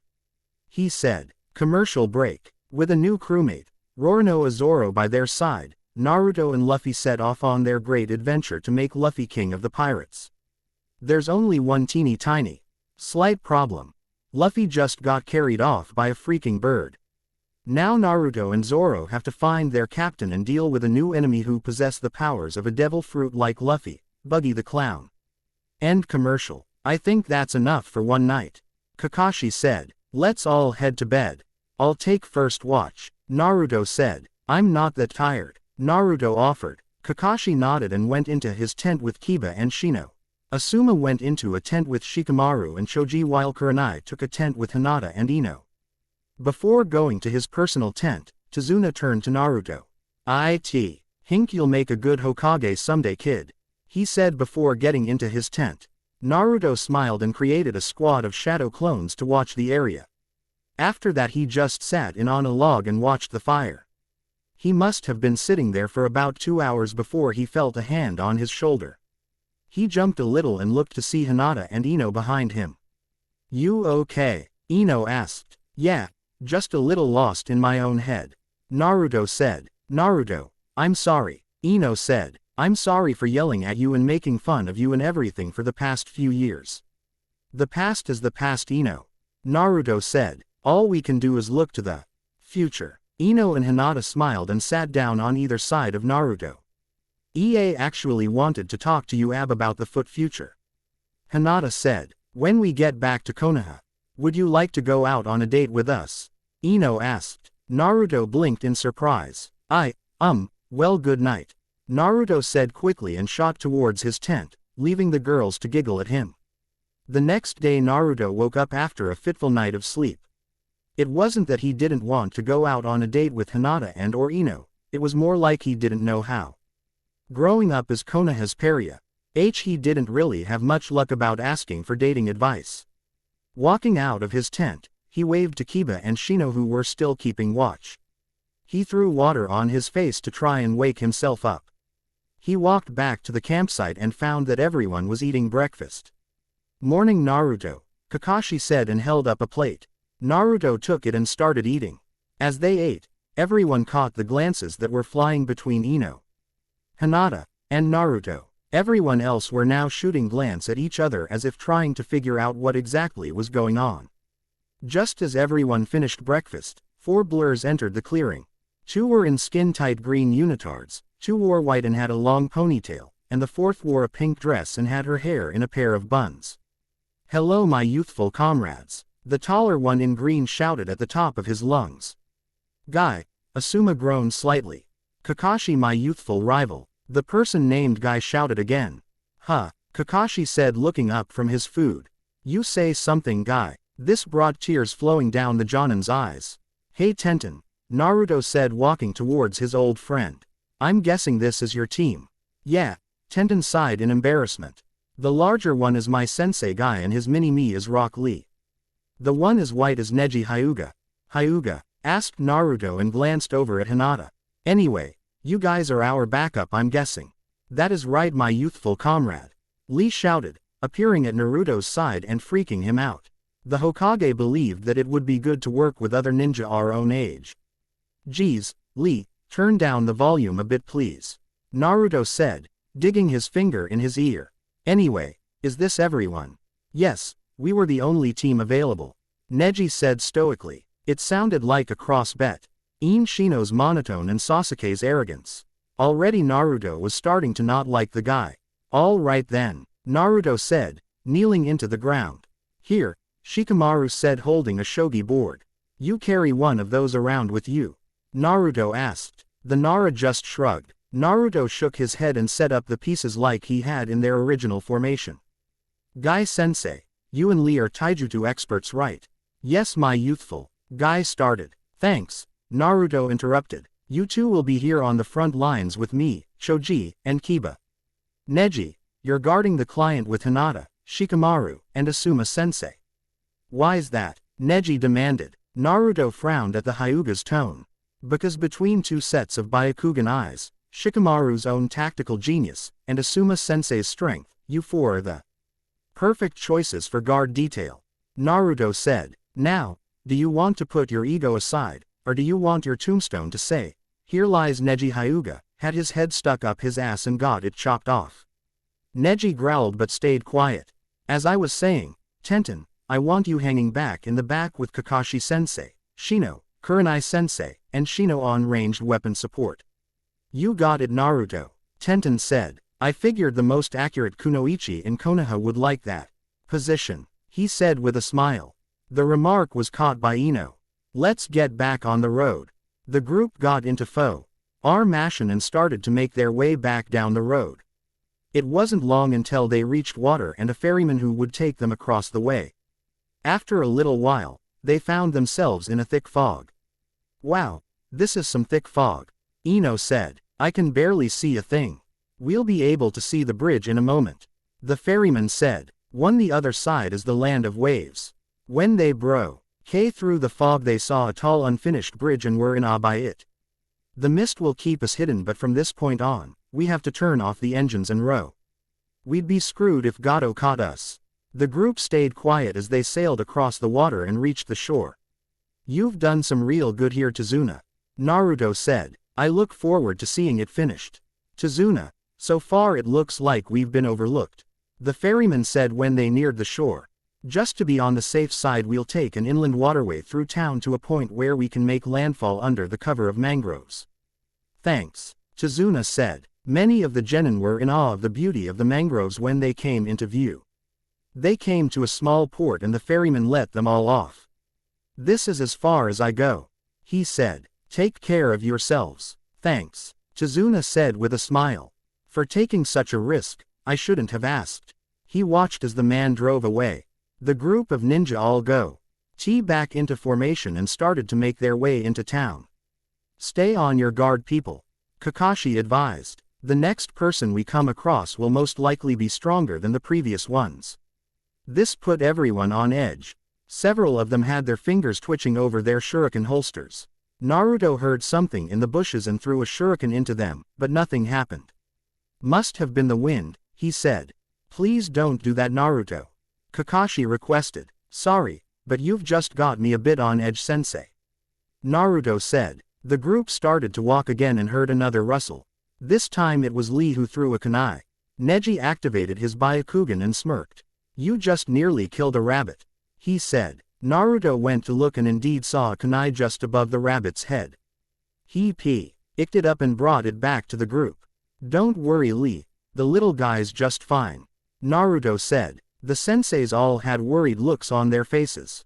Kakashi's eyes suddenly widened. Everybody down, he shouted. Asuma grabbed Tazuna as he and all the ninja hit the ground just as a giant sword flew over their head. The blade embedded itself into a tree and a man as big as he was stood on the hilt. He wore camo leg and arm warmers, stripped pants, no shirt, and bandages around his mouth and neck. A kiri headband was wrapped around his head. Zabuza Momochi, Kakashi identified, formerly a ninja of the Hidden Mist Village. You kids are gonna want to hang back for this one. Asuma said, even with 10 of you, this guy's in another league. He and the other senseis stood in front of their students and client. Sharingan Kakashi, the odd beast might guy, Genjutsu Mistress Kurenai, and Asuma for the 12 Guardian Ninja. Zabuza said, would you all mind just handing over the old man? Everyone stay back and protect Tazuna. Kakashi ordered, no matter what happens, stay out of this fight. Hinata, Neji, activate your Byakugans, support team, hang close to them, attack team, we're the first line of defense. Naruto ordered everyone into position. Shikamaru, game on. Shikamaru nodded and knelt down and formed a circle with his hands. Everyone, wait for my signal until doing anything. He said, Hinata, Neji, keep me informed of what's going on. In front of them, the Jonin were all locked in combat. Zabuza had performed something called the Hidden in the Mist Jutsu. A thick fog rolled in, obscuring Zabuza from view. There are 8 targets. Zabuza's voice echoed throughout the clearing. What? Ino said looking around. Throat, spinal column, lungs, liver, the jugular vein, the subclavian artery. Kidney, here, Zabuza listed. So many vital, vulnerable places, which shall I choose? His dark laugh gave everyone chills. Several of the rookies were shaking and clutching their kunais tightly. Stay calm guys, Naruto said, snapping the worried ninja out of their thoughts. He's up against 4 Jonin and even if he beats them, I promise, he won't get to any of us. Naruto confidence shook everyone out of their near-suicidal funks. Hyuga's talk to me, where, Zabuza? Hinata and Neji examined the area. Neji was the one that found him. Behind us, he shouted. Zabuza materialized out of the mist and started to draw his sword. Asuma blurred towards them and blocked the blade of Zabuza's Zanbato with his trench knives. Guy flew at the ninja mercenary and kicked his head off. Literally, Zabuza's head flew off his shoulders and then turned into water. A water clone, Asuma whispered. The real Zabuza charged through the mist at Guy, his sword ready to cleave him in half. Guy-sensei, Lee shouted in warning. Kakashi and Kurenai stood on either side of Zabuza and bombarded him with shuriken, turning him into Swiss cheese and then a puddle of water. Where is he? Shikamaru asked. Water style. Zabuza's voice came. Water dragon jutsu. A dragon made of water flew from the direction of the lake and nailed all the Jonin and pushed them into the water. Does this water seem heavy to you guys? Kurenai asked. Chakra, Kakashi whispered. 4 Zabuzas shot out of the water behind the senseis. Water style, water prison jutsu. They shouted. The senseis were trapped inside spheres of water. Those prisons are inescapable. You're all trapped. All of you running around make my job harder to do. So I'll just hold you all here while I deal with the runts. Water clone jutsu. Another Zabuza slowly rose out of water. We're in deep shit, Naruto said. Little ninja wannabes, trying so hard to fit in, even wearing those headbands. Zabuza laughed. But, a real ninja is the one who walks the line between life and death. Everyone, take Tazuna and get the hell out of here. Kakashi shouted through the water. You can't beat him and his clones can only get so far away from him. Naruto was gritting his teeth and analyzing the situation. Okay, options, Naruto though. Number 1, listen to Kakashi-sensei. That's a no right off the bat. Zabuza could just kill our senseis and come after us. 2, fight him head on. That won't work either, even if there are 10 of us, but this guy took down our teachers with barely breaking a sweat. 3, use it. Well, since I can't think of anything else, I guess it's option 3. Guys, he shouted, I've got a plan. Attack team, follow my lead. Defense team, watch Tazuna. Support team, wait for my signal. You've got a plan, Naruto? Shikamaru asked. Yeah, and whatever you see next, I'll explain later. Naruto said and grabbed his belt buckle. Henshin. Naruto burst into flames, making his friends worry about him, but it quickly faded to reveal Naruto in a suit of armor. Naruto, Hinata gasped. Whoa, Ino said. Tenten was also drooling over the sight of Naruto's sword. All right people, follow my lead. Kurama said. Zabuza was just laughing and shaking his head. Do you really think some suit of armor can help you? Zabuza said. When I was your age, he was cut off, almost literally, as Naruto swung his sword at him. He just barely raised his blade to block. Sorry, but I hate it when old people start to ramble on about walking to the ninja academy uphill both ways in the snow. Kurama said. Now let's rock. He swung his sword again. Zabuza blocked the blade. He didn't, however, block Kiba's spinning, break-dancing like blows. Zabuza was about to chop Kiba half, but the blade was once again occupied by Naruto's sword.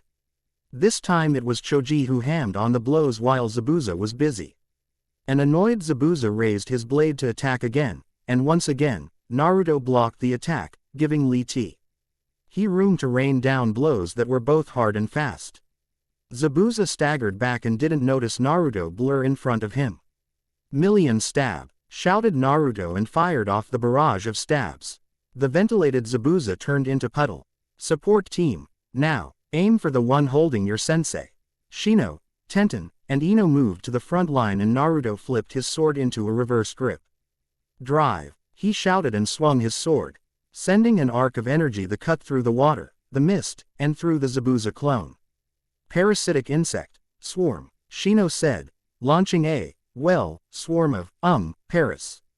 ITIC insects at the Zabuza holding Kurenai, eating up its chakra and reducing it to a puddle. Ninja art, multi-weapon jutsu. Tenten cried and opened a scroll, firing off about 15 weapons that bombarded the Zabuza with Gai. Ninja art, explosive bouquet, Ino said. She threw a bouquet of flowers, each one blowing up and taking the Zabuza holding Asuma with it. They were all water clones. Naruto deduced. Then where? Ino. Behind you, Hinata shouted. Zabuza appeared out of the mist spinning his Zanbato over his head. You're mine. Zabuza growled and brought his sword across to slice her across the waist. Or that would have been the plan if Naruto hadn't blurred between them and used his body as a shield to protect Ino. The force behind the slash was enough to knock Naruto out of his henshin and sent the pair rolling across the ground. You, okay Ino? Naruto grunted. Ino was wide-eyed and nodded slowly. Naruto tried to sit up but groaned and fell back. Ino was pulled her hand back and found blood on her hand. You brat. Zabuza roared and raised his sword over his head and was brought it down. It clanged against Asuma's trench knives. You made a big mistake in attacking out students Zabuza. Kakashi said. It's time to take the gloves off. He reached for his headband and pulled it up his headband to reveal a red eye with 3 tomas around it. Agreed, Guy said. Chakra began to swirl around him. Third 4. Gate of pain, open. He shouted. His hair stood on end and his skin turned red. Asuma kicked Zabuza away and charged chakra through his trench knives. Flying swallow, he said, changing his trench knives into trench swords. Let's go Zabuza, Kurenai said. She and the other Jonin charged at Zabuza. The girls meanwhile had formed a small ring around Naruto. I've got a first aid kit, Tenten said, pulling it out of one of her scrolls. Someone hold his skin together. With shaky hand, Ino pulled the skin on Naruto's back together while Tenten stitched his skin together. Here, Hinata said after they stitched him up. It's a healing cream. Hinata put some cream on his back. The Jonin meanwhile were battling it out with Zabuza. Kurenai had cast a genjutsu on Zabuza to throw him off of what the others would do. Between that, Asuma's slashes, Guy's fists, and Kakashi's ninjutsu, Zabuza soon had his back against a tree, bloody, broken, and beaten. It's over Zabuza, Kakashi said as they approached him. A pair of Senbon needles flew through the air and pierced Zabuza's neck. It would appear that you are correct, said a new ninja. He was standing in a tree and looked down on Zabuza. Kakashi walked forward and checked for a pulse. He's gone, he confirmed. Sorry for interfering, but I wanted to end the demon of the mist myself. Akiri Hunter Ninja, Asuma said, lighting another cigarette. Bit young aren't you? Your fight is over, the Hunter Nin said, disappearing from the branch and appearing by Zabuza. I will take the remains for disposal, and without another word he and the body disappeared. The Jonin stood for a minute before rushing to Naruto's side. Is he okay? Kakashi asked, his Sharingan eye covered again. Naruto grunted and gave him thumbs up. Give me a good night's sleep.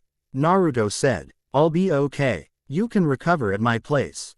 Chizuna said. It's not far. Naruto nodded and Kakashi pulled him onto his back. Nothing happened during the trip to Chizuna's house. When they arrived, his daughter, Tsunami, ushered Naruto to the couch and Kakashi set him down. Are you going to be okay? She asked. I'll be fine, Naruto said. I've got 3 beautiful nurses looking after me after all. He smiled and Hinata, Ino, and Tenten all blushed. Still, you're taking it easy for the next week. Kakashi said. And that's an order. Yes, sensei, Naruto said. He looked around and saw a confused look on Tenten's face. Something wrong, Tenten? Just that kid that took Zabuza. She said. He's part of a special breed of nin. Yahoo hunt down and kill ninja that betray their villages.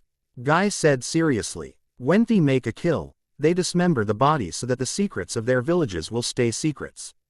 What do you mean, sensei? Lee asked. Even a ninja's dead body can tell a lot about them. Asuma said. Jutsus they might have known, for example. The same thing will happen to us when we die. The thing is though, Kurenai said. They usually dismember the bodies right there on the spot. And those weapons he used. What about them? Kiba asked. Senbon needles have a variety of uses, including some medical uses. A friend of mine uses them a lot. At the mention of friend, the guys all shuddered. Among those uses include putting people into death-like states. Everyone caught on and went wide-eyed. So Sword Boy is still sucking air, huh? Naruto said. He tried to sit up but fell back with a groan. Damn it, aren't you just overthinking things and making them more complicated? Chizuna asked. Maybe. Bu. Chi, it's usually the smallest details that are the most important. It's better to be safe than sorry. Kakashi pointed out. Either way, we don't know if Zabuza is the worst the Gato has to throw at us, so we need to be prepared. What do you have in mind, Kakashi? Asuma asked. I think it would be a good idea to step our students' training a bit. Kakashi said. I mean, I've just been helping Naruto with taijutsu and chakra control for the past month. That's all you've trained him in, my youthful rival. Guy said. I've got really bad taijutsu and chakra control. Naruto groaned. Just wish I wasn't missing out on all the fun. It wouldn't be fun for you, said a kid in overalls, a bucket hat, and just gave off the most depressing aura a person could imagine. Who the hell are you? Kiba snapped. Inari, where have you been? Chizuna asked, holding his arms out to the boy. Welcome home, Inari said. Grandpa. He came up and hugs Chizuna. Inari, greet our guests properly. Tsunami scolded. They are esteemed ninja who brought your grandfather home safely. Inari looked at the 14 ninja, one of whom was lying on the couch. But mama, they're all gonna die. Inari said. No one can beat Gato and his men. A few of the younger ninja were looking ticked, but the older ones, and Shikamaru and Shino, were wondering what he meant. Listen kid, everyone in this room is a hero or has the potential to be a great one. Naruto said. Inari just glared at Naruto. There's no such thing as a hero. He said. If you don't want to die, go back home. Where are you off to, Inari?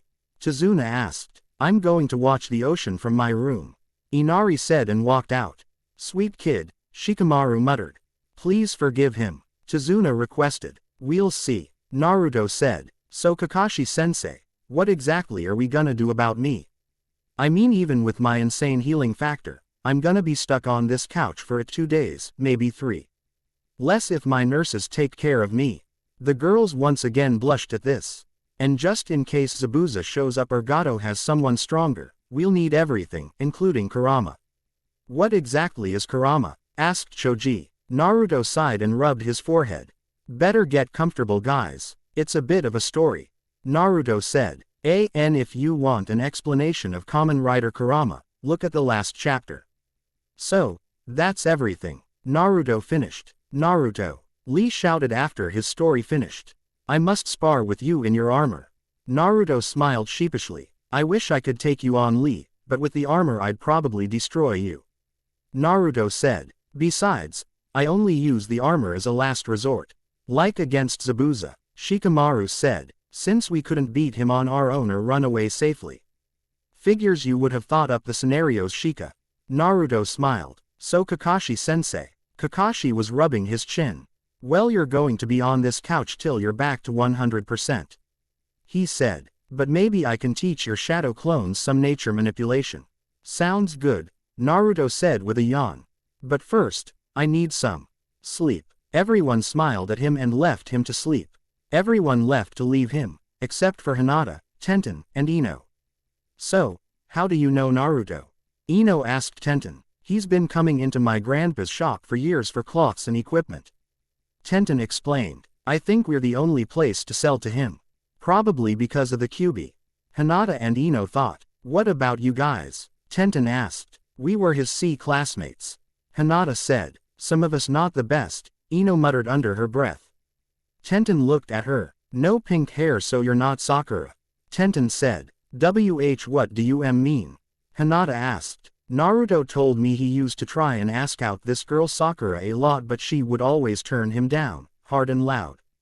Tenten explained. Well, I wasn't as bad as Sakura. Ino said. If he'd tried asking me out, I probably would have given him a chance after a while. But I was never there for him when he needed a friend. I wasn't there either. Hinata stammered. I'll always watched from afar. Well, you're all here now, Naruto said, making the three of them jump. And Ino, Hinata, to answer your question from earlier, I'd be happy to date you when we get back to Konoha, but on the condition that Tenten gets one too. The weapons mistresses blushed. If she wants one, of course, Naruto said, turning on his copyrighted foxy charm. Sure, Tenten said, blushing. Hinata and Ino looked at each other and nodded. Good, now go to sleep, Naruto yawned. The girls smiled and left, leaving Naruto to fall asleep himself with a smile on his face. All right, and that's it for that. Hope you all like what I went with. I'm trying to base fighting styles and the like off of the Ultimate Ninja Storm series of Naruto games. I've also kind of shown off Naruto's love interests for this story, and I think I'm doing okay. Questions, comments, shoot me a review. Bride of Courage. Okay, sorry it's been so long since the last update. Been busy with this, that, and the other. But I'm back now and we will start by answering the last chapter's reviews. Leaf Ranger. I'll see what I can do with Tayuya and Anko, but I won't make any promises. J. Greek. Well, here you go, Shizuka Taiyo, I hope you do. JJB88. Probably not on the water, might on the jacket. And for your other question, check last chapter. Rubius. I did add a title sequence this chapter.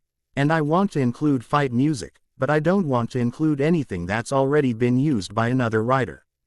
Dragon Man 180. That was what my thinking was. Trinity Fenton Phantom. Sweet name by the way.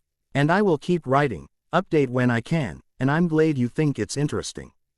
Alright, that's it on the reviews. And I am also looking into fight music, but like I said above, I don't want to use anything already related to a Kamen Rider series. Anything else out of Japan is open game though, and I am taking requests. Now, I don't own a damn thing. If I did, Naruto might have more story to it and I'd probably already be working on the next Kamen Rider series. Also, the title song is Strength by Abingdon Boys School. Bride of Courage. He next few days were murder for Naruto being stuck on the couch. But to make sure he still got some training in, he was able to create a few shadow clones for Kakashi to train. Kakashi had decided at his student had had enough training in overall chakra control. Before they left Konoha, they too had been sparing on water without Naruto sinking. Now Kakashi decided that it was time to start training Naruto in actual jutsu. Okay Naruto, before I start teaching you how to use jutsu, we have to figure out your chakra type. Kakashi said, handing Naruto a piece of paper. Channel your chakra into this paper. Okay, Naruto said and did as instructed. To the Jonin's surprise, the paper split into 3 pieces. One piece ignited and turned to ash, another turned to dirt and crumbled away, and the last one became wet. And this tells us what exactly?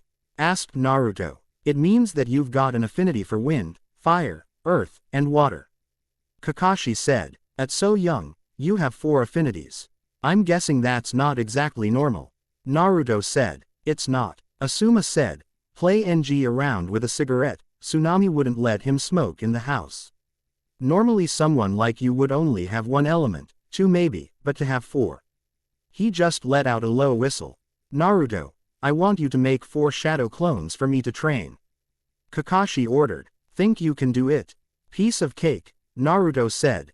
He crossed his fingers and did his jutsu. After the 4 clones appeared, however, Naruto fell back onto the couch. Okay, maybe not so much. We'll work in shifts, Kurenai said. One team will train, one will watch the house, and the third will guard Tazuna at the bridge. After Naruto's clones disappear, I'll stay at the bridge to guard Tazuna, Kakashi said. The rest of the senseis nodded in agreement.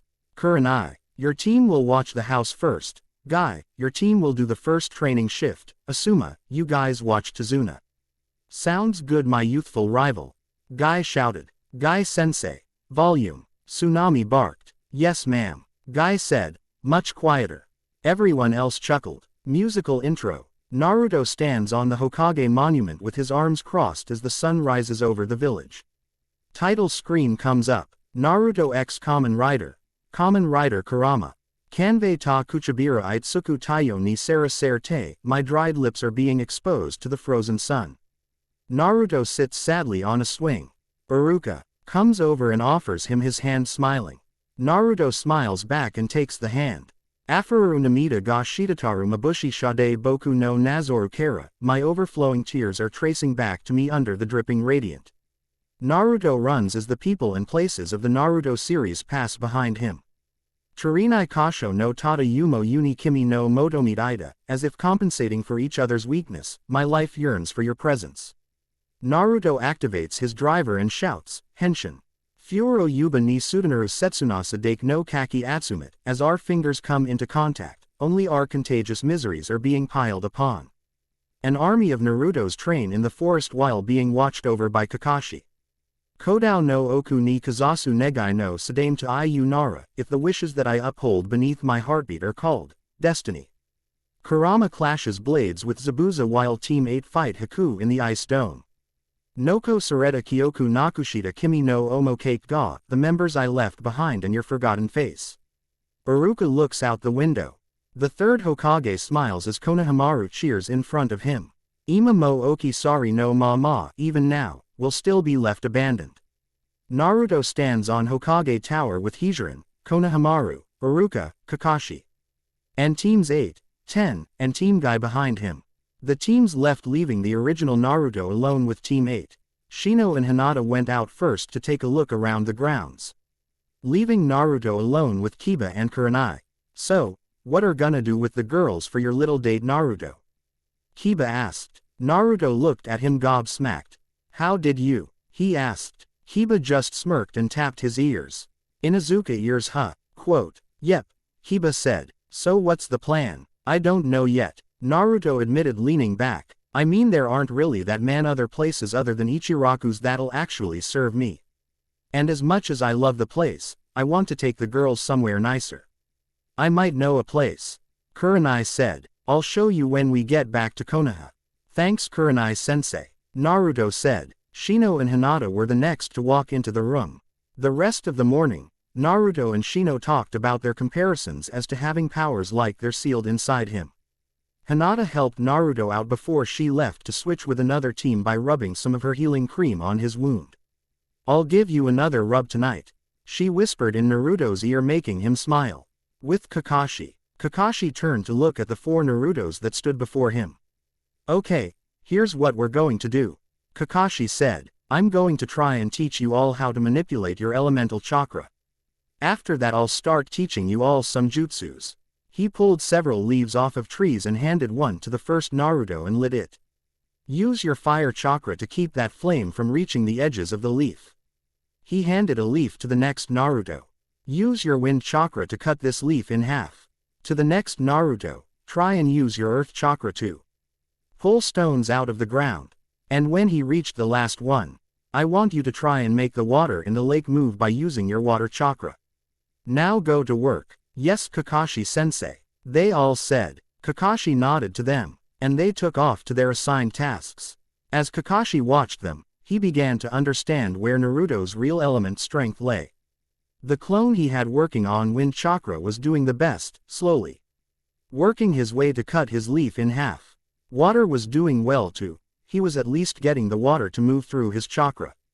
Earth appeared to be having a more difficult time with his training, was having a hard time pulling rocks up. Fire was having the worst luck, his leaf was almost already burned away. So despite having all elements, Naruto does still have his specialties. Looks like he's or of a wind type, with water being a close second.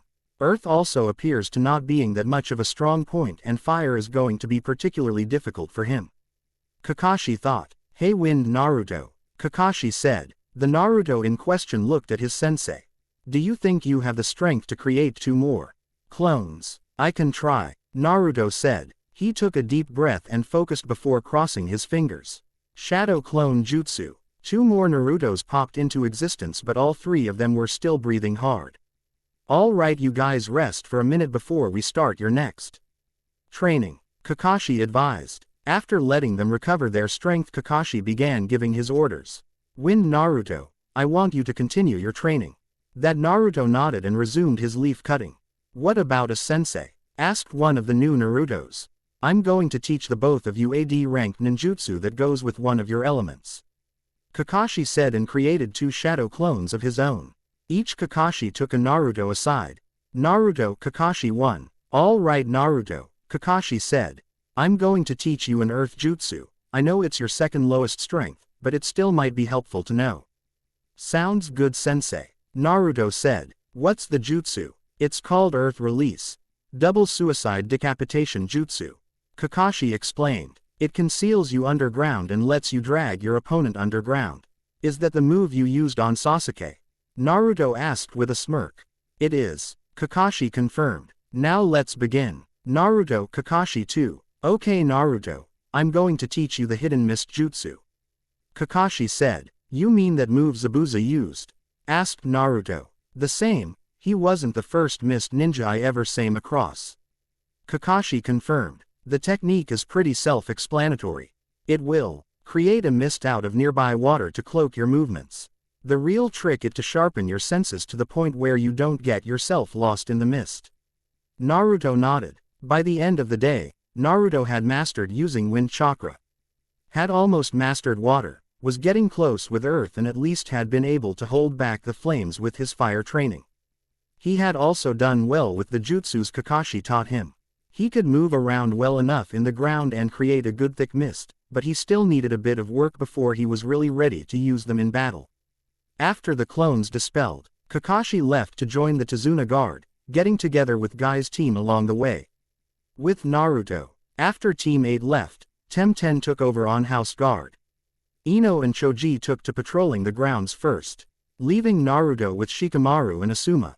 Shikamaru wasted no time in pulling out his shogi board. You want me to play you? Naruto had asked. Yep, Shikamaru said. I want to see just how tactically skilled you are. Naruto just shrugged and made the first move. The game went to Shikamaru, but it still was a good game and showed that Naruto actually was pretty good in terms of strategy. Asuma was also impressed and a little ashamed. Naruto had gotten farther in a game against Shikamaru than he had. When Ino and Choji came in to switch with the other two, Choji helped Tsunami with lunch, leaving Ino and Naruto alone. How's your back? Ino asked. It's getting better, Naruto said. I should be back on my feet in another day or 2. He smiled at Ino, but it faded when he saw the tears falling from her eyes. Ino, I'm sorry, Ino said. I'm sorry you got hurt because of me. She covered her face with her hands and wept. Naruto reached forward and stroked her hair. It's okay Ino, he said. If we were in that situation again, I would do the same thing in a heartbeat. Ino looked at him. We are allies and friends Ino, and I would gladly give my life for you or Choji, or Hinata, or Tenten, or anyone else. Ino smiled and hugged him. This was the sight that Choji walked in on with a plate of food in hand. Everything okay here guys? He asked. Ino let go and smiled at Choji. Yeah, she said, wiping the tears from her eyes. Naruto winced and held his head. What's wrong? Nothing.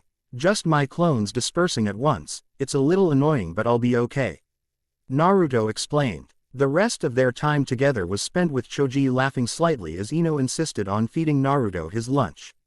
With Kakashi. Kakashi looked up from what he was doing to watch guys. Team helping out Tazuna and his workers and treating it like training, especially that Lee kid. Kakashi, my youthful rival, Guy yelled. What are you doing? Just putting together for Naruto something to go through later. Kakashi said. Guy glanced at the scroll Kakashi was writing in and saw that it was several C-rank ninjutsus that Kakashi had picked up over the years. Would you mind dropping it off to him and make sure he doesn't actually try them? Of course, my rival, Guy said. I believe that your Naruto will one day make a good rival for my Lee.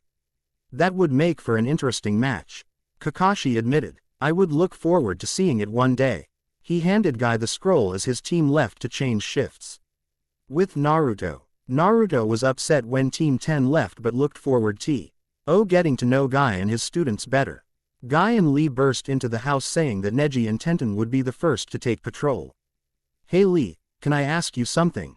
Naruto said. Of course, my youthful ally. Lee said. Why do you imitate Guy-sensei so much?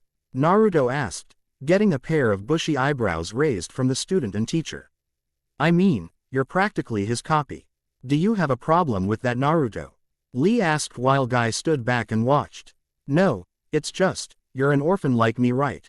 Asked Naruto. Lee nodded. Then what would you rather want to be remembered as?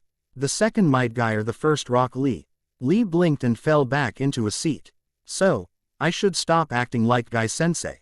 Lee asked. Not exactly. Naruto said. You can still honor him but just try and be yourself at the same time.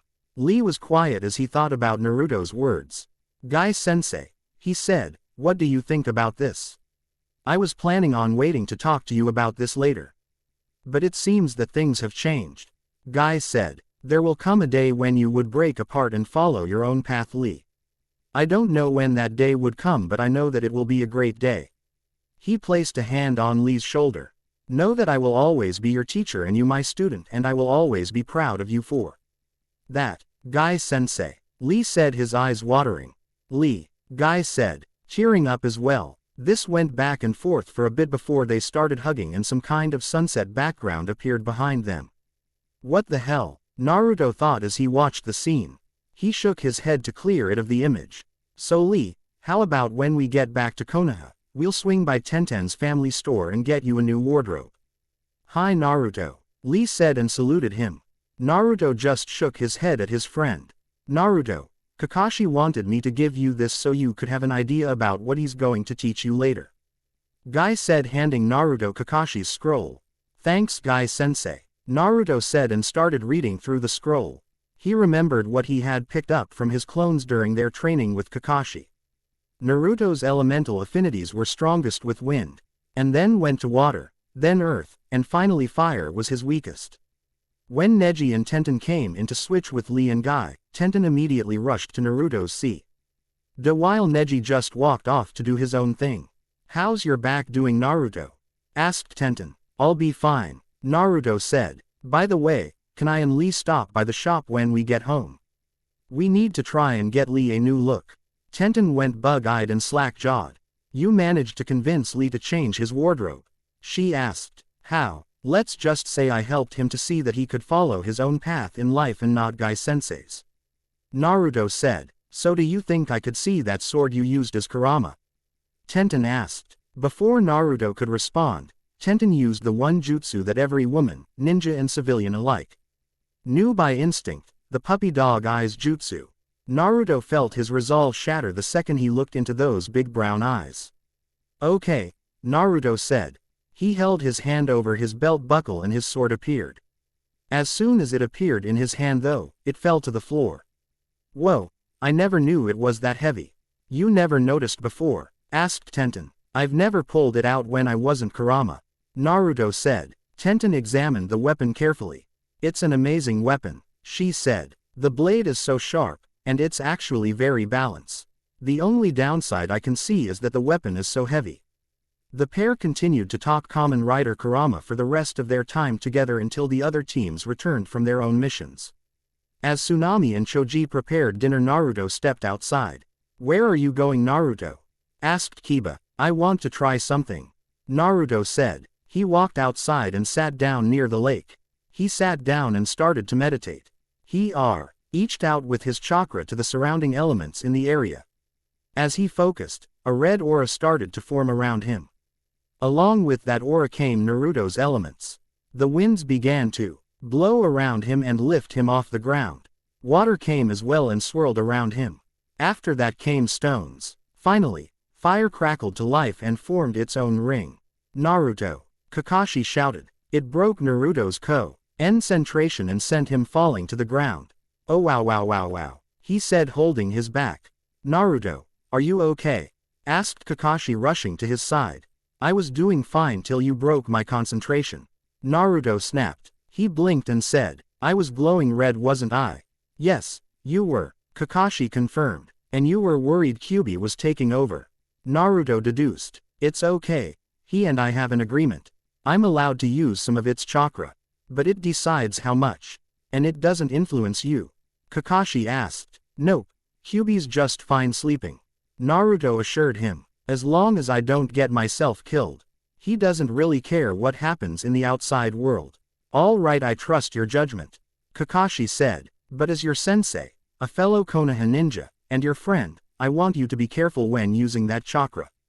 You got it, Kakashi-sensei. Naruto said, and the two re-entered the house for dinner. Did you look at the scroll I gave you?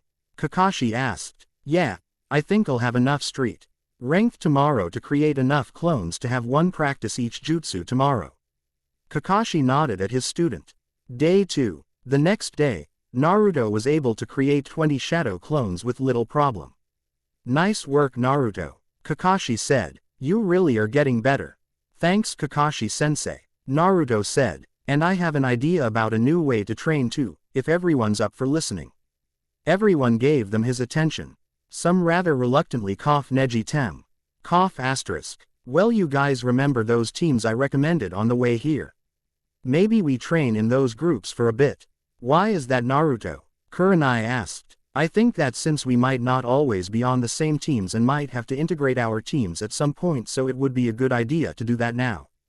Naruto said. We have the attack team of Kiba, Lee, and Choji led by Guy Sensei go training first. The defense team of Hinata, Neji, and Choji led by Asuma Sensei will guard Tazuna, and the support team of Shino, Tenten, and Ino led by Kurenai Sensei will take house guard duty. After my shadow clones disappear, Kakashi Sensei will join the support team. Makes sense, Shikamaru said. It would be good for us to learn to RK in different groups should the need arise in the future. All right then, Guy said. Come, my youthful students. He shot out of the house.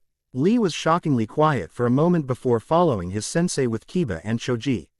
You ready to go to Tazuna? Asuma asked as Shikamaru and Hinata joined him, Neji keeping his distance. Sure thing, Tazuna said. As the group prepared to go, Naruto put his hand on Shikamaru's shoulder.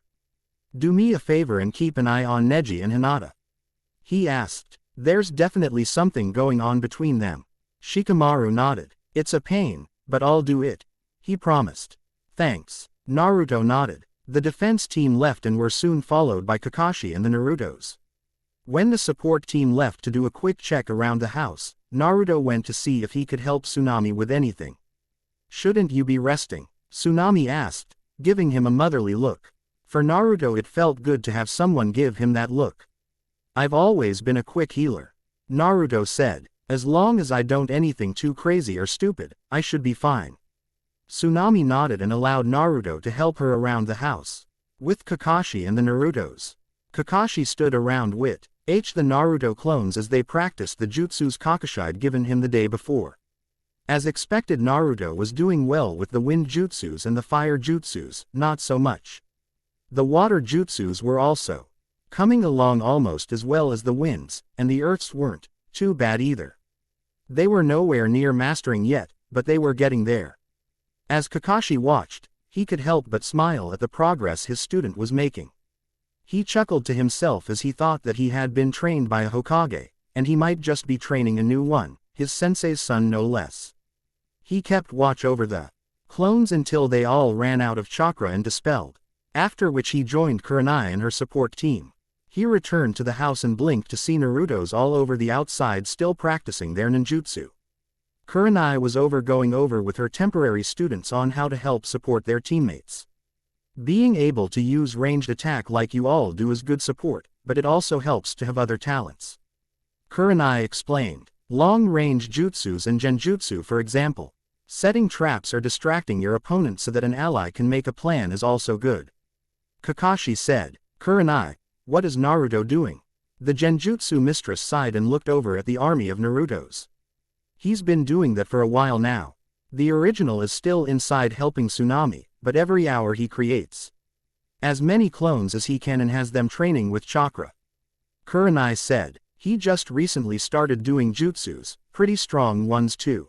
The new you taught him? Yeah, Kakashi admitted. He watched as one Naruto fired off a great breakthrough jutsu against another one's water style, gunshot. He's gotten pretty good too. As long as the original is taking it easy, I don't see why we can't let him train.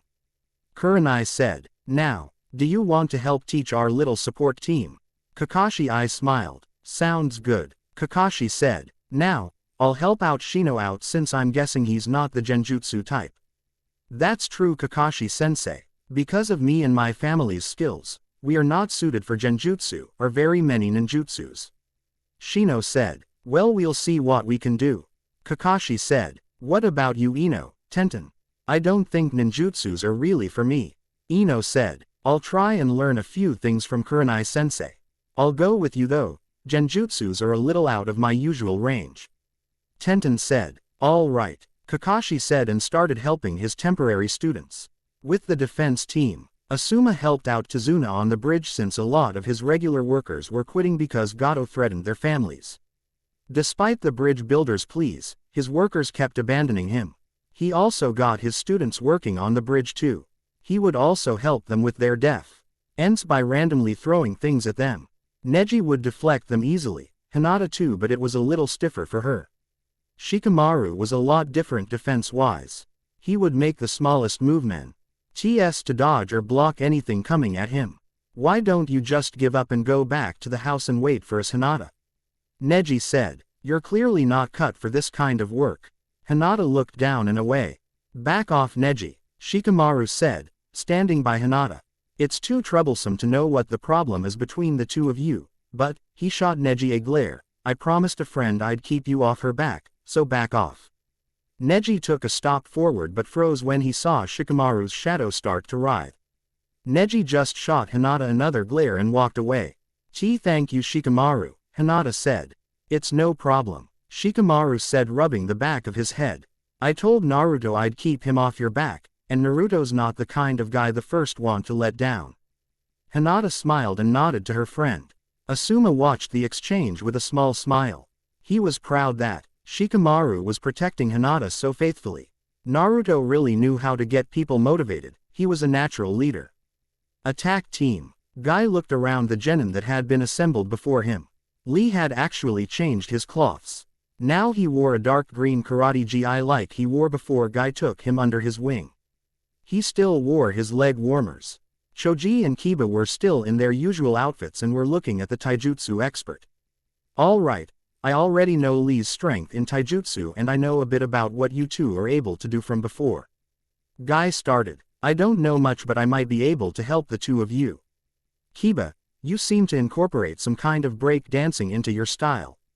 Most of the family Zhu Chi uses their claws and the other canine styles. Kiba explained. I just wanted to try something that would be a bit more unpredictable. Impressive, Guy said. Choji, I believe the Akamaiki clan us. S a style that is similar in many ways to sumo. Choji nodded. The philosophy of the Akamaiki taijutsu is, it's not your weight, it's how you throw it around. Choji said. Good motto considering how much you guys weigh. Kiba joked and elbowed Choji. Guy was about to scold the Inuzuka, but before he could Lee spoke up. It is probably better than being such a lightweight as you Kiba. He said with a smile. The three of them laughed like old friends. Guy couldn't help but smile as he watched his student. Lee, he said, getting his attention, do you remember when you mastered that technique? Lee nodded. I know you don't remember it, but you accidentally took a sip of sake that night. And when you did, you revealed your true fighting style. My true style? Lee asked, thoroughly confused. Lee, you are an instinctive master of the drunken fist style. Guy said. It is a fighting style that allows the user to be very flexible in battle. The only problem is that Lee, you can't hold liquor, so we're going to try and help you use the style on your own. Yes, Guy-sensei, Lee said. Kiba, Choji, you each are strong in either speed or strength. Guy said. I want to help you develop more speed or strength to help balance you out. Yes, Guy-sensei, Kiba and Choji said in unison. Everyone's day of training went well. Unfortunately, things kind of went downhill at dinner. Ino had noticed a torn picture. Chizuna explained the picture to the Konoha ninja after Inari and Tsunami had left. It turned out that the person in the picture had been the closest thing Inari had ever had to a father and a hero and champion of Wave. Unfortunately, Gato had the man put to death in front of everyone. It shattered the people's hope and courage and really did a number on Inari, turning him into the child he was now. When the story ended, Naruto grabbed his hat and coat. Where are you doing, Naruto? Kakashi asked. I'm going to prove him wrong. Naruto said. I'm going to show Inari that there are still heroes in this world. What about your injury? Asked Kurenai. I'm good now, Kakashi said. He walked out of the house with everyone watching him. Lee got up and followed him out. Gee, I said nothing as he watched his student follow Kakashi's. Aren't you going to stop them? Chizuna asked. No, I believe that Naruto is ready to begin his training again. Kakashi said. And he'll probably want to be making up for lost time. Lee is with him, so he'll be all right. Guy said. And I think those two working together will help them. Nothing to help a Dobi to get stronger than another Dobi. Kakashi chuckled. Guy smiled at his eternal rival. Lee and Naruto stood apart from each other in a clearing. I've been on that couch for too long, Lee, Naruto said as he rotated his joints. I need you to help me work out the rust. It would be my honor, Naruto. Lee said, getting into his fighting stance. But don't expect me to go easy on you. And don't expect me to be an easy opponent. Naruto replied and crossed his fingers. Shadow Clone Jutsu. An army of Narutos appeared before the young taijutsu user. Let's rock. The two charged at each other. Commercial break. Naruto and Luffy square off against their strongest enemies to date, Buggy the Clown and his final crew member Kiba. Now they will fight side by side to end this psycho clown's reign of terror. Later the Straw Hats travel to a small island for a simple supply trip but get wrapped up in another crazy adventure.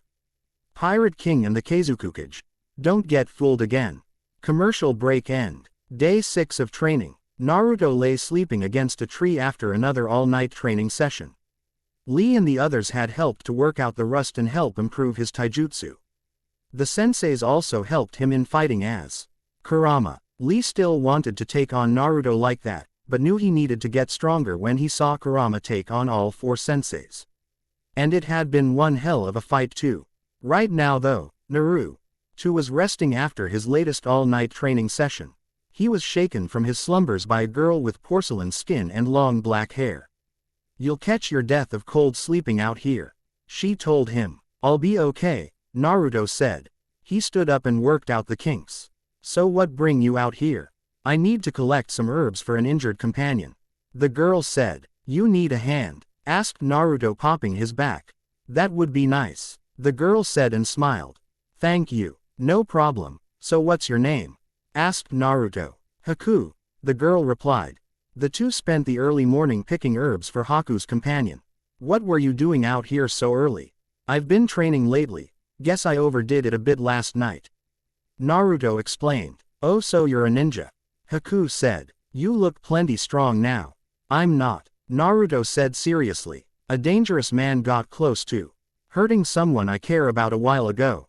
I took the hit for her, but I need to get stronger so that no one gets that close ever again. I see, Haku said. This person was precious to you then. For a long time she wasn't, but lately, Naruto smiled. Do you have many precious people in your life? Haku asked. Naruto thought about it. Iruka came to mind, and the Hokage, Konohamaru, and the Ichirakus. Then came the senseis and his fellow genin, except maybe Neji and those jokes that would have been his teammates.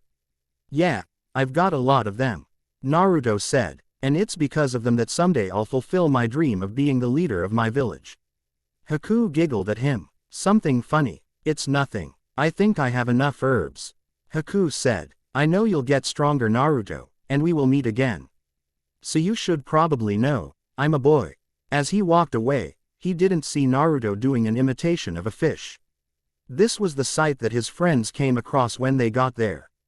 Day 7. Today was the last day before Zabuza was suspected to be fully healed, and Naruto wanted to make sure he was ready for the battle ahead. All right guys, Naruto said, rotating his joints. I want you all to come at me, no holding back. You got it, buddy, Kiba said and charged at Naruto. Naruto just smirked and ran right at him. Kiba threw a punch that Naruto blocked and then blocked an income claw strike. But Kiba's kick to the head got past Naruto's guard and Kiba knocked him off his feet. Naruto growled and jumped back to his feet. Kiba, still spinning, lashed out with his claws, which Naruto blocked. Kiba, still spinning, tried to kick Naruto, but he grabbed his leg and tossed him aside. Kiba landed dead on his hands and kicked out a Naruto who jumped back. Kiba followed him and sprung off his hands to hit Naruto, who blocked the attack. Akamaru tried to hit Naruto, but he grabbed him out of the air as Kiba tried to follow his partner's actions. Naruto threw the dog at Kiba. The impact messed with their concentration and Naruto kicked the pair away. Shino stepped up next. He lashed out with a quick 1-2 punch backhand combo. Naruto ducked and weaved away from the attacks. He also dodged the kick Shino threw at him. He also pulled away from Shino's punch, but a couple of his bugs grazed him, sapping away some chakra. It was enough to let Shino hit him with a second wave of bugs. Shino flipped up and kicked Naruto in the air and sent a wave of bugs at him. Naruto righted himself in the air and created a quick shadow clone. Fire style. Fireball jutsu. Wind style. Great breakthrough. The two Narutos said. The two techniques mixed and flew down at Shino. The bug user jumped back to keep from getting fried. Hinata charged forward next. Since arriving in Wave and being trained by all four senseis, Hinata's confidence had grown. She had since shed her coat and wore a tight blue shirt. Hinata's arms were blurs as she struck Naruto 6 times before he could defend himself. He was able to block the next 5 strikes and grabbed her arm as she lunged for the final strike. You've gotten better, Hinata, Naruto whispered before he threw her to where Kiba and Shino were to catch her. Neji took this opportunity to charge in for the next assault. After Hinata, Naruto was able to parry Neji's attacks and kept them away from where they would do any real damage. Naruto blocked Neji's dropping heel kick, but Neji managed to get a few strikes in on him. He pulled back to hit Naruto again, but Naruto pulled a quick substitution jutsu and Neji ended up shattering a log. Konohagakure hidden secret taijutsu technique, Naruto said, squatting behind Neji and holding his hands in a tiger hand sign. 1,000 years of death. Naruto promptly shoved his fingers up Neji's ass, sending the genin flying into a tree.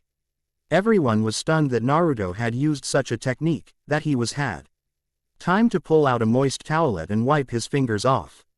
The senseis all whirled at Kakashi. How could you? Asuma said. He asked for a technique to use on Neji, so I gave him that one. Kakashi explained. And I may have used it on him once or twice. The senseis just shook their heads at Kakashi and turned back to the fight. Lee was now flying at Naruto. Lee spun around trying to hit Naruto, who just jumped off of Lee's blows, but then he disappeared. Naruto looked around and saw Lee coming at him from behind with a spinning axe kick that sent Naruto crashing into the ground. Naruto pushed him out. Tenten came crashing down with a machete in hand. Naruto caught Tenten's blade in his hands and pushed him up into Lee, sending the both away. Shikamaru appeared behind Naruto, hands in his pockets. Yar days. He groaned and went to nail Naruto with a kick. The blow connected and launched Naruto away. Choji lunged at Naruto with a flying headbutt. Naruto grabbed him by the shoulders and was pushed back several feet. Choji flipped around and turned into a rolling attack. Naruto actually held Choji over his head for a second before throwing him at Shikamaru. Ino took the opportunity to blindside Naruto. She tried to trip him, but Naruto saw her and stepped over her leg. Ino tried to follow up with a kick to the face, but Naruto caught her leg and spun her around a bit before tossing her safely to Shikamaru and Choji. Kakashi and Guy each shot each other a look before they charged at Naruto. Kakashi moved forward first and made a quick shadow clone, and the two Kakashis flanked him, each going through hand seals. Fire style, Fireball Jutsu. Water style, Water Dragon Jutsu. The Kakashi said. Naruto leapt into the air and actually twisted around. The two attacks. He felt the dampness of the dragon on his stomach and the heat of the fireball on his back. He couldn't right himself as he came back down and Guy appeared over him. Guy then started doing push-ups, ying that if he couldn't do 100 in 5 seconds he'd walk 500 meters on his hands. And while Guy did manage to complete his push-ups, the Naruto with a broken back now disappeared in a puff of smoke. Ankh Kami for shadow clones and substitution jutsus. Naruto said, leaning against a tree panting. Naruto, I think you ready to join us in the field. Kakashi said. Good, because Zabuza is probably close to full strength again. Kurenai pointed out. We'll be ready for him when the time comes. Naruto said. The Genin spent the rest of their day in their teams with Naruto and Kakashi staying at the bridge to watch Tazuna and, for Naruto, lend a couple hundred extra hands. At the end of the day, Naruto and Tazuna returned to the house tired and sweaty. Well, the bridge is getting closer to being complete. Tazuna said happily. With those clones of yours, kid, it should be completed in no time. Naruto smiled at him. Happy to help out Tazuna, Naruto said. Inari watched the scene before him. You could almost feel the anger building inside him. Something wrong, kid? Naruto asked him. You think you're so cool and act so tough, but you're just going to die in the end. Inari shouted. Gato's too strong. He'll kill you. Shut up, brat. Naruto snapped. We're not going to die. You're not from here. You don't know what it's like. Inari screamed. You don't know what the pain and hardships are like we have. This time when the air got colder, the source came from Naruto. So you think it's better to wallow in your own self-pity? Do you think it's noble to treat everyone as guests at your own personal pity party? Demand Naruto. You whiny little brat. You make me sick. Inari stared at Naruto for a second before running out in tears. Naruto was taking deep breaths. I'll be back in a bit. I need to blow a bit of steam. Naruto said and walked out. Everyone was quiet for a moment before the girls all left, shortly followed by Kakashi. Naruto was standing in a clearing and repeatedly punching a tree. Damn it, I shouldn't have lost my temper back there. Naruto cursed. I mean, he's just a kid who's gotten the shit end of the stick, same as me. It's because he didn't know what you went through. Asked Ino as she, Hinata, and Tenten entered the clearing. Yeah, Naruto shrugged. But at least I know that as shitty as my life's been, there's probably someone, somewhere out there who's had it worse. And when did learn that? Asked Tenten. The old man told me about it, Naruto said, when I was about his age. Ah hell, Naruto groaned. He fell back against the tree and slid down. Hinata knelt down next to him. And now ma, maybe you've taught Inari the same lesson. She said. Naruto smiled at them. I'll apologize to him later. He said. You'd better. Ino said, her hand on her hips. I want to make sure you're good with children, maybe someday our children. She winked at Naruto. Ino. Naruto blushed. Hinata red. And not just Ino's kids, Tenten smiled. Right, Hinata. Now it was Hinata's turn to blush. The other two girls laughed at their reactions. Day 8. Everyone came down the next morning to find Naruto and Shikamaru sitting across each other. But what if we have Tenten come to the bridge? Naruto said. She's good, but her aim wouldn't be very good in mist if Zabuza uses that jutsu. Shikamaru countered. Good point. That probably rules out Ino too. Naruto said. I mean, she's second only to Tenten in throwing weapons, but it's not much use if she can't see where she's throwing.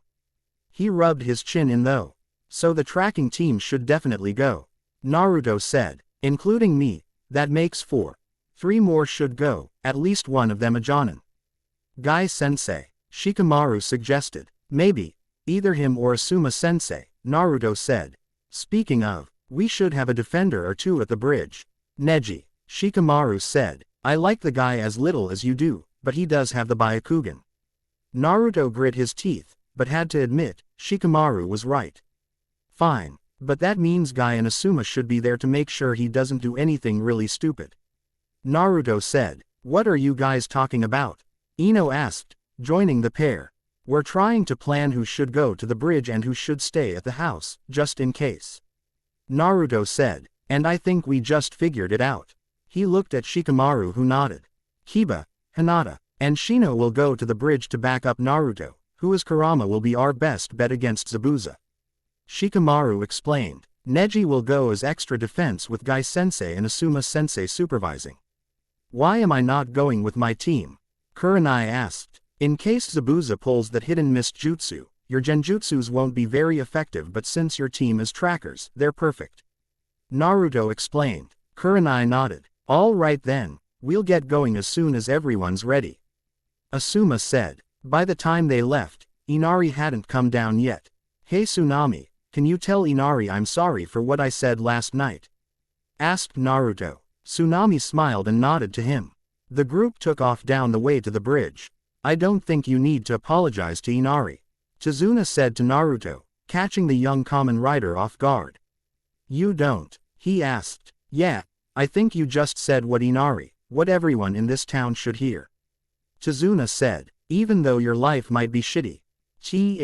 There's always someone who might have it shittier. Naruto finished with a small smile. When the group reached bridge they found the horrible sight of several of Chizuna's workers injured. What happened here? Chizuna asked, kneeling next to one of his workers. They came from the mist, like demons, the worker groaned.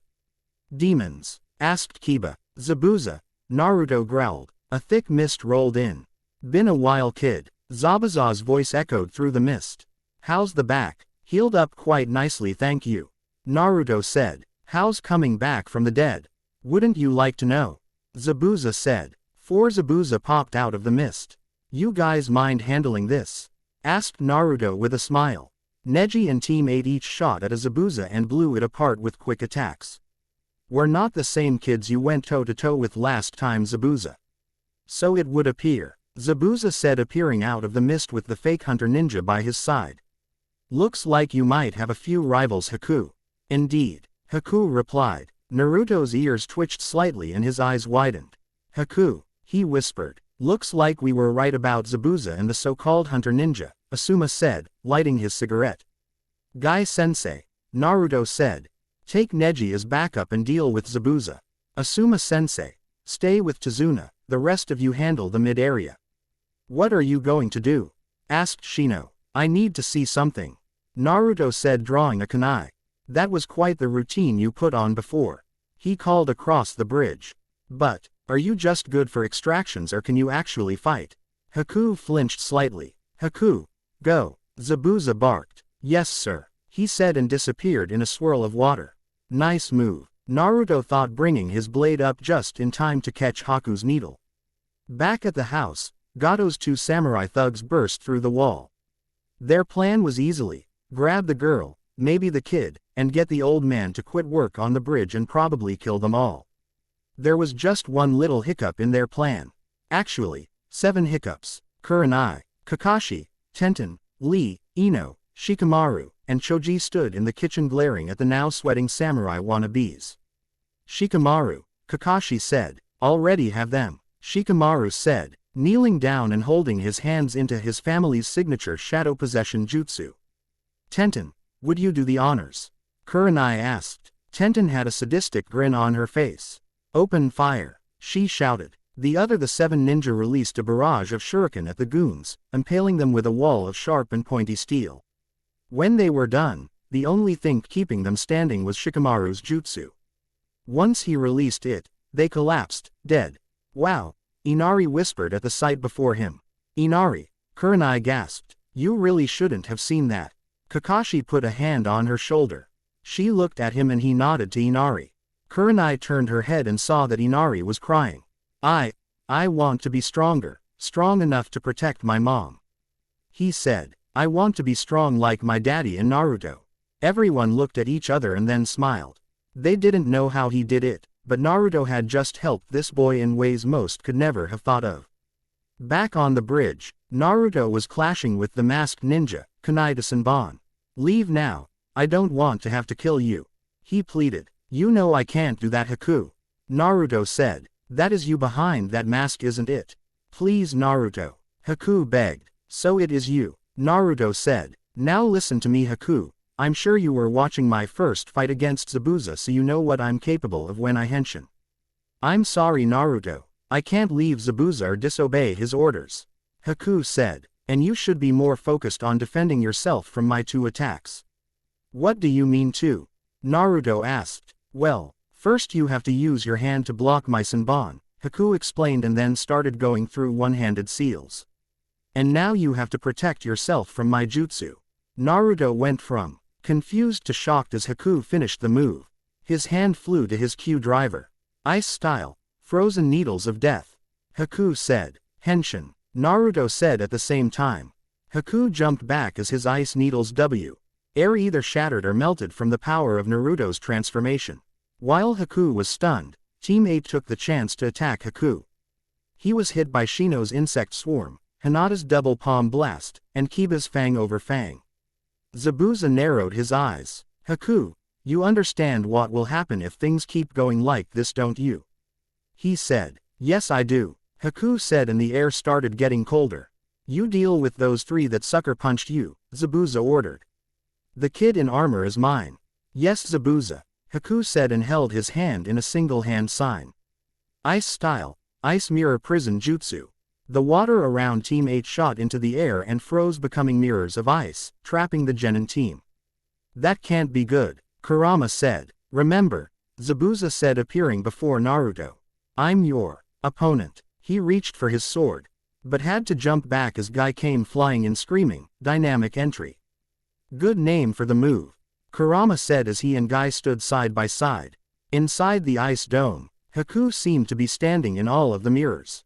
Please don't hold this against me, he requested. The air was suddenly filled with Senbon needles of his as they flew around the mirrors, all but cutting the Konoha Genin to ribbons. Guys, Kurama shouted before whirling on Zabuza. You just made a very, very big mistake, Zabuza.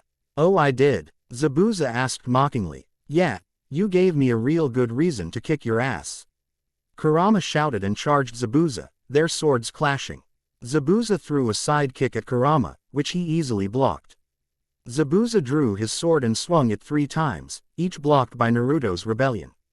Zabuza swung his sword up, making Kurama jump back, but he was then nailed by Zabuza's thrust kick. The 2 lunged at each other and clashed blades, sparks flying as they passed. They spun around and charged at each other again. Zabuza swung his sword upward, but Kurama weaved back and forth to avoid the swings and swung his sword around to try and decapitate the demon of the mist. Zabuza leaned away though and brought his blade down. Kurama pushed the weapon away, but was lifted skyward when Zabuza brought it back up. Kurama twisted around in midair and landed away from Zabuza. Zabuza was on Kurama in an instant, bringing his sword down. Kurama blocked the weapon, but still got hit by Zabuza's elbow and forearm. He tried to slice Kurama in half, but Kurama blocked it and twisted around to kick Zabuza in the stomach, sending him back. The 2 stood across from each other, panting. Kurama charged at Zabuza and swung his sword upward, but Zabuza rolled away from the attack and spun around to slash Kurama, who dodged it. He jumped back to avoid Zabuza's follow-up slash, but didn't count on Zabuza vaulting over the blade to kick him in the stomach. Zabuza tried to finish Kurama with a stab, but the Kamen Rider blocked it with the flat side of this blade. The 2 leapt towards each other. Zabuza spun his sword-like top, forcing Kurama to block each one. The demon tried a strong downward slash, but Kurama blocked it and jumped over Zabuza. Kurama dug his blade into the ground to stop his slide. Kurama spun the weapon behind his back and started to charge it with energy.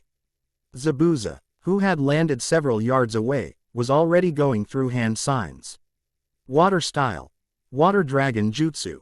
The demon of the hidden mist said, calling up a dragon from the water below the bridge.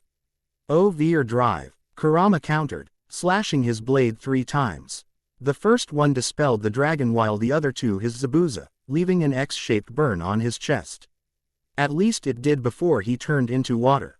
The real Zabuza came behind Kurama with a somersault slash.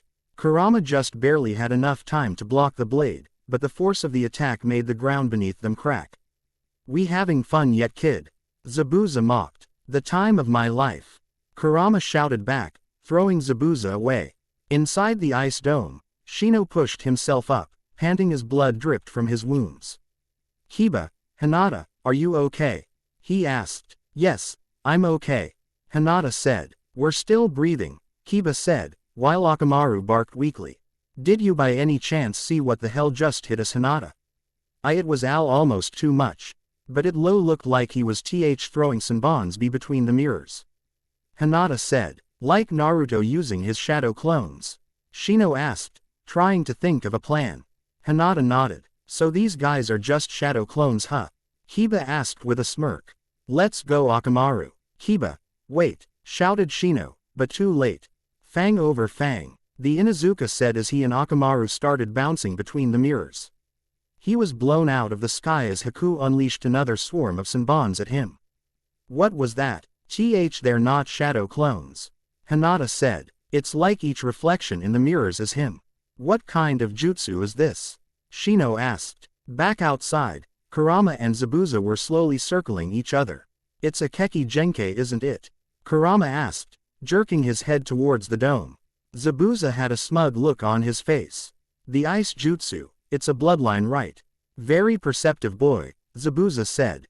Yes, that boy is one of the few blessed with a power that is passed down through the generations. It allows him to teleport between the mirrors and rather meticulously. So he's bouncing around between mirrors, huh? Asked Kurama, smirking behind his mask. You guys get that? He shouted. Clear as day, Kiba called back. You guys ready for this? He asked as his appearance became more feral. What are you all talking about? Haku asked from the mirrors.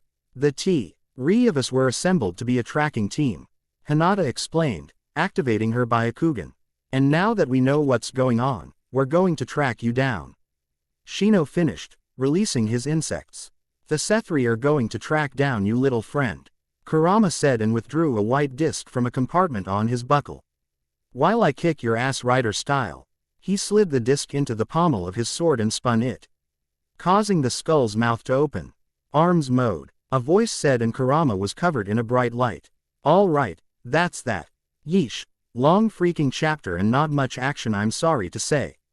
Skeptical smiley face, more in the next chapter and some romance action. And not just for Naruto winking face, but until then, read and review.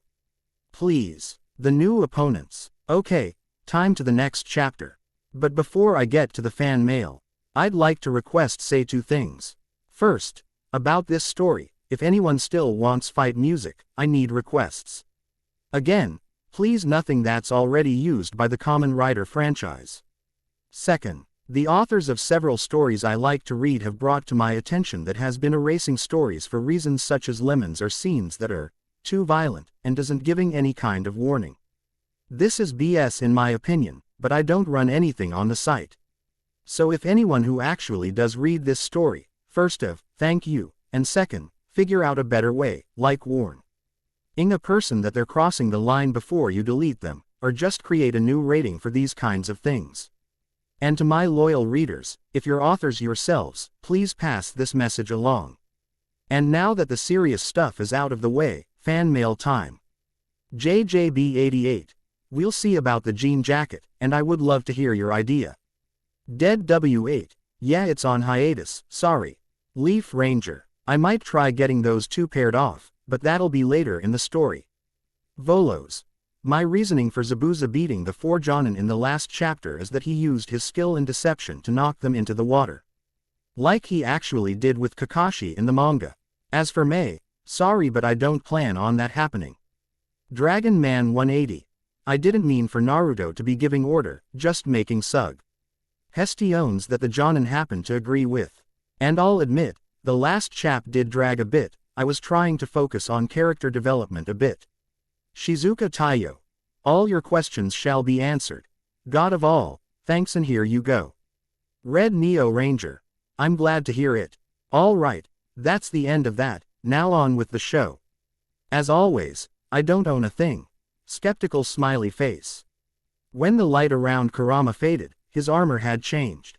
His armor had gone from red and orange to white and black respectively. His sword had disappeared and the armor around his forearms and shins were bulging slightly and armored, looking like gauntlets and greaves. The gauntlets appeared to have rockets on the backs of them and what looked to be buzz saws at the heels of his greaves. Well, that's interesting, Zabuza growled as he examined Kurama's new form. Isn't it though? Kurama said, cracking his knuckles. My armor has lots of special skills and tricks like that, but more on that later, if at all. He read his fist and started bouncing on his feet. This is where our battle reaches its climax, Zabuza. Let's rock. Musical intro. Naruto stands on the Hokage monument with his arms crossed as the sun rises over the village. Title screen comes up. Naruto x Kamen Rider Kurama. Kanvei ta kuchabira itsuku taiyo ni sara te, my dried lips are being exposed to the frozen sun. Naruto sits sadly on a swing. Iruka comes over and offers him his hand smiling. Naruto smiles back and takes the hand. Afuru namida ga shitataru mabushi shade boku no nazoru kara, my overflowing tears are tracing back to me under the dripping radiant. Naruto runs as the people and places of the Naruto series pass behind him. Chirinai kasho no tada yumo uni kimi no motomid ida, as if compensating for each other's weakness. My life yearns for your presence. Naruto activates his driver and shouts, Henshin. Furo yuba ni sudaneru setsunasa dake no kaki atsumit, as our fingers come into contact. Only our contagious miseries are being piled upon. Kurama arms mode slams his fist against Zabuza's blade. Kodao no oku ni kazasu negai no sadame to iu nara, if the wishes that I uphold beneath my heartbeat are called destiny. Alongside Guy and Asuma, Kurama arms mode tears through Gato's army of thugs. Noko Sareta Kyoku Nakushita Kimi no Omo Cake Ga, the members I left behind and your forgotten face. Iruka looks out the window. The third Hokage smiles as Konohamaru cheers in front of him. Ima mo oki sari no ma, even now, will still be left abandoned. Naruto stands on Hokage Tower with the third Hokage, Konohamaru, Iruka, Kakashi, and teams 8, 10, and Team Guy behind him. Inside the ice dome, Team 8 stood in a circle. Each of them was channeling chakra into their respective talon. TS for tacking. Kiba and Akamaru's noses were flaring, Hinata's Byakugan were pulsing, and Shino's insects were flying around them in a field. Income. Kiba shouted. Hinata's 1 o'clock. The group scattered and avoided Haku's next attack. He flew past them and into the next mirror. Shino, he's coming at you from above. Hinata cried. Shino jumped back with just a split second to avoid a pierce from Haku Senbon. Shino quickly reacted and unleashed a swarm of insects at Haku, who quickly retreated into a mirror. The three of you are impressive, Haku admitted. To be able to keep up with me is no small feat. You should know though, that this game is now over, Shino said. He turned and faced a particular mirror. During my last attack, I was able to place a female insect on you. So now wherever you run to hide, Shino can track you. Kiba grinned happily and placed his hand on his teammate's shoulder. Please sir, surrender, Hinata said. It's CL clear I am important to Naruto. As are you, I can tell. Haku said. I don't want to harm you, but I cannot disobey my mater Zabuza. Why do you follow him? Shino asked. Because of my bloodline. My father tried to kill me after he killed my mother. Haku said. The Konoha were all shocked by this. But I instinctively used my bloodline and killed him first. After that, I was on the streets until Zabuza found me. He took me in, trained me, and gave me a purpose. I am his tool and will act as he commands. I can understand wanting to follow a strong alpha who you feel gave you purpose, Kiba said. But no member of a pack is a tool. Each member has a part to play and has the right to make their own decisions. That's right, Hinata said. Zabuza has you as nothing but a SL slave. I am Master Zabuza's tool, Haku repeated. Guess we'll just have to knock some sense into you the old-fashioned way, right Akamaru? Said Kiba. The dog barked in response. How can you do that if you can't even get me out of these mirrors? Haku asked. Hinata, push your chakra into that mirror, Shino said, pointing at one of the mirrors. Hinata did that and pushed her chakra through it. To everyone's surprise, the mirror shattered and fragments flew into all the other mirrors, including the one Haku had been in. Unbelievable. Haku gasped as the mirrors all started to crack and finally shatter. It's amazing what Hyuga chakra control can do, isn't it? Shino asked. Kiba, Hinata, let's finish this and help Naruto. Meanwhile, Kurama and Zabuza were clashing with each other. Zabuza noticed that while Kurama's Varel had become faster and a bit stronger.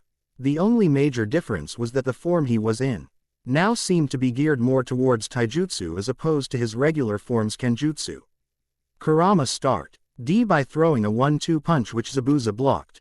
The combo continued with a powerful barrage of kicks. He finished with a strong revolving kick that sent Zabuza staggering back. Zabuza looked over his sword, which he'd been using as a shield against Kurama's attacks. Though he'd had his guard up the entire fight, Zabuza had noticed something about Kurama's attacks. When he would punch, the things on his gauntlets would emit fire, increasing the punch's speed and power. And during those kicks, the saws on his feet would spin, increasing the damage from each kick. While Zabuza was busy pondering his next move, Kurama charged at him, his fist pulled back. He roared as his fist struck Zabuza's sword. The device on his arm started to burn and it actually cracked the blade. Zabuza's eyes widened. If he had eyebrows they would have probably raised. Punch. He finished with a roar. Kurama pushed more power into his gauntlet. A spike shot out and the power pushed Kurama into the air. Zabuza flew skyward with him and his sword broke in two. Let me give you one chance, Zabuza, out of respect for your power and skill. Kurama said. Give up now, and I won't kill you.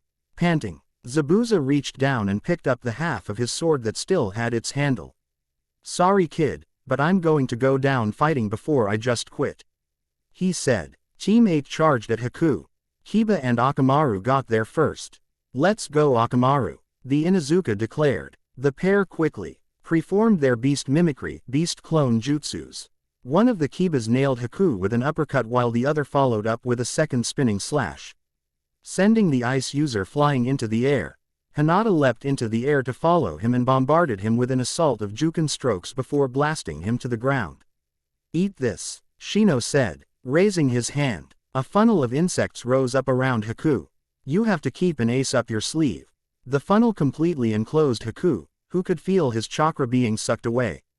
Parasitic insects. Pupa. The funnel closed around Haku. He fell to the ground, drained of chakra, his mask in pieces around him. Well done you two, Shino complimented his teammates. Hinata nodded to him. Kiba chuckled and crossed his arms. I'm sorry, Zabuza. Haku groaned. I've failed. Kurama looked at Zabuza as the former demon readied his sword. Well, I honestly didn't expect you to just quit. You wouldn't be the man you were if you had. He said. I suppose this is the end. Goodbye Zabuza. The blades on his feet started spinning and charged at Zabuza. Rider kick. He roared. Haku's eyes snapped open. He could sense that Zabuza's life was in danger. Using the little strength he had, he shot in between Zabuza and Kurama. Kurama saw him appear and froze with his leg just inches from Haku's head. Haku. Both Zabuza and Kurama whispered. I will protect Zabuza with my life. Haku said. If you want to kill him Naruto, you will have to kill me too. The three of them stood that way for several seconds. Then, Kurama lowered his legs. Zabuza tightened the grip on his sword, but froze when he felt steel against his throat. Don't. Asuma growled. Guy appeared before Zabuza next, squeezing between Haku and Zabuza. His fist was an inch away from Zabuza's heart. If you as much as twitch in a threatening way, we will kill you. He warned. Haku tried to move but found that it was taking all his strength just to stand. Zabuza looked around, weighing his options. Haku being able to stand was clearly a miracle in and of itself. If he moved at all, either Asuma would slit his throat, or Guy would cave his chest in. And even he somehow got past them. There was still that Kurama kid. There was only one option left to him. He dropped his sword. Well, looks like the demon has lost his claws, said an obnoxious voice at the unfinished end of the bridge. Everyone turned to see a 5-foot man in a business suit with a cast on his arm and a walking stick standing with a large group of mercenaries. Of course, it's not like I had planned on paying you anything. Personally I was hoping you'd all wipe each other out. Gato. Zabuza growled at the midget. So that's the little bastard who made life here hell, Kurama said, turning to the crowd. And it looks like he's brought a small army with him, Asuma said as he and Guy released Zabuza and stood beside Kurama. Looks like we're in for another fight. Quote, you need some help, Hinata asked. No, look after Zabuza and Haku while the three of us deal with this, Guy ordered. Come again, Kiba asked. Understood, Shino said. Since they're not getting paid, Zabuza no longer has a reason to kill Tazuna. Therefore, he is no longer our enemy, correct? Smart kid, Zabuza said as he and Haku fell down. Hey, you in the armor. Kurama glanced back at Zabuza. Kick that little bastard's ass for me. Kurama turned back and gave him a thumbs up. I'll see what I can do, he said. Guy-sensei, Asuma-sensei, shall we? Hi, the pair said, and the trio shot into the crowd. Kurama was the first to reach the crowd. His right shoulder glowed red for a second and two wing-like appendages sprang out. Kurama began working his way through the crowd, pulling off the appendages and stabbing nearby mercenaries with them. When he finished, he snapped his fingers and the blades exploded, killing whoever was stabbed and injuring anyone too close. He switched weapons. Now a light blue glow appeared at the small of his back and he drew a tri-chuck. He whipped the weapon around his body, leaving anyone who got stuck by the weapon not only suffered blunt force, but wherever they were hit also froze. He spun the weapon around his body, shattering all the ice in the area and blowing back those who were too close. His next set of attacks came from a pair of serrated scimitars. The one in his left hand was blue with the kanji for wind for its hilt guard, while the one in his right was red with a fire kanji hilt guard. Kurama charged through the crowd, swung his swords expertly. Anyone cut by the fire blade suffered from burns, while anyone who was even just close to the wind blades still suffered from their slashes. Now, let's really rock, Kurama said, and in a flash of purple light was now holding a guitar. He started playing a hard rock guitar riff and bats made out of lightning flew of the guitar and struck the mercenaries. The power of the guitar was enough to bring down lightning from the clear skies above to fry the opposition. Naruto's amazing youth is quite powerful, Guy ate as he wiped out his own opponents with incredible speed and strength. You say amazing, I say scary, Asuma replied and bisected three mercenaries with a single swing. Kurama turned his gaze to Gato, who was hiding behind a large group of mercenaries. Your turn, you little bastard. Kurama growled and the blades on his feet started spinning again. Rider kick. He charged into the group of mercenaries and unleashed a barrage of spinning kicks. The kicks literally cut through everyone in Kurama's way and finished with a rising kick that left Gato without any guards. Wow, I'm glad he didn't hit us with that, right Zabuza? Haku said as Hinata tended to him. When his master didn't answer, Haku looked around. Zabuza, over there, Kiba pointed. Zabuza was standing over the butchered bodies of several mercenaries. His sword perfectly repaired. Had to fix my sword, he said before rejoining his group. Everyone just nodded, slightly dumbfounded. Gato was backing away in fear as Kurama stalked towards him. PP please, he whimpered. Don't hurt me, I'll give you whatever you want. Whatever I want, Kurama growled. Can you give back the lives you've taken? Can you take the sorrows you've given these people and replace them with joy? Can you do that, you little bastard? He grabbed Gato by the front of his shirt and lifted him up. With a roar he turned and threw Gato towards the end of the bridge. Everyone, the remaining mercenaries, Zabuza and Haku, the Konoha ninja, watched as he flew over everyone. Time to count up your sins, Gato, Kurama said. Gato crashed and rolled to the end of the bridge and right to the feet of Inari. And he wasn't the only one. It seemed like all of Wave had arrived and were armed and ready for battle. Inari himself was wearing a helmet and clutching a crossbow. Gato looked up at the boy. Inari glared back and lowered his crossbow. PP please don't kill me, Gato whimpered. I want you to remember this feeling, Inari growled. The fear, the weakness, the helplessness. This is what you brought to Wave. His finger tightened on the trigger. Gato closed his eyes and waited. There was the thop of the bowstring and the hunk of the arrow making contact. Gato opened his eyes slowly and looked to see that the arrow had missed him and now landed to his left. I want you to remember that feeling for the rest of your miserable existence, Gato, Inari said. Well said, Inari. Kurama said as he approached the group. He glanced back at the remaining mercenaries. Anyone want to try and take over this place now? The mercs all did the smar. Teething and ran like hell back to the boat they'd arrived on. Didn't think so. Kurama chuckled and released his henshin. So Inari, what are you all going to do with this piece of trash? Find the deepest, darkest hole in all of Wave and throw him in. Inari said, still glaring at Gato. Sounds appropriate for a criminal like him. Tazuna said, everyone thank you for coming. He bowed to the crowd. Thank Inari. One of the townspeople said. He's the one who inspired us to stand up against Gato. Inari, Tazuna said, looking down at his grandson. Nice work kid, Naruto said, putting his hand on the boy's head. I'm sure your dad is proud of you. You've really followed in his footsteps. The week that followed were interesting.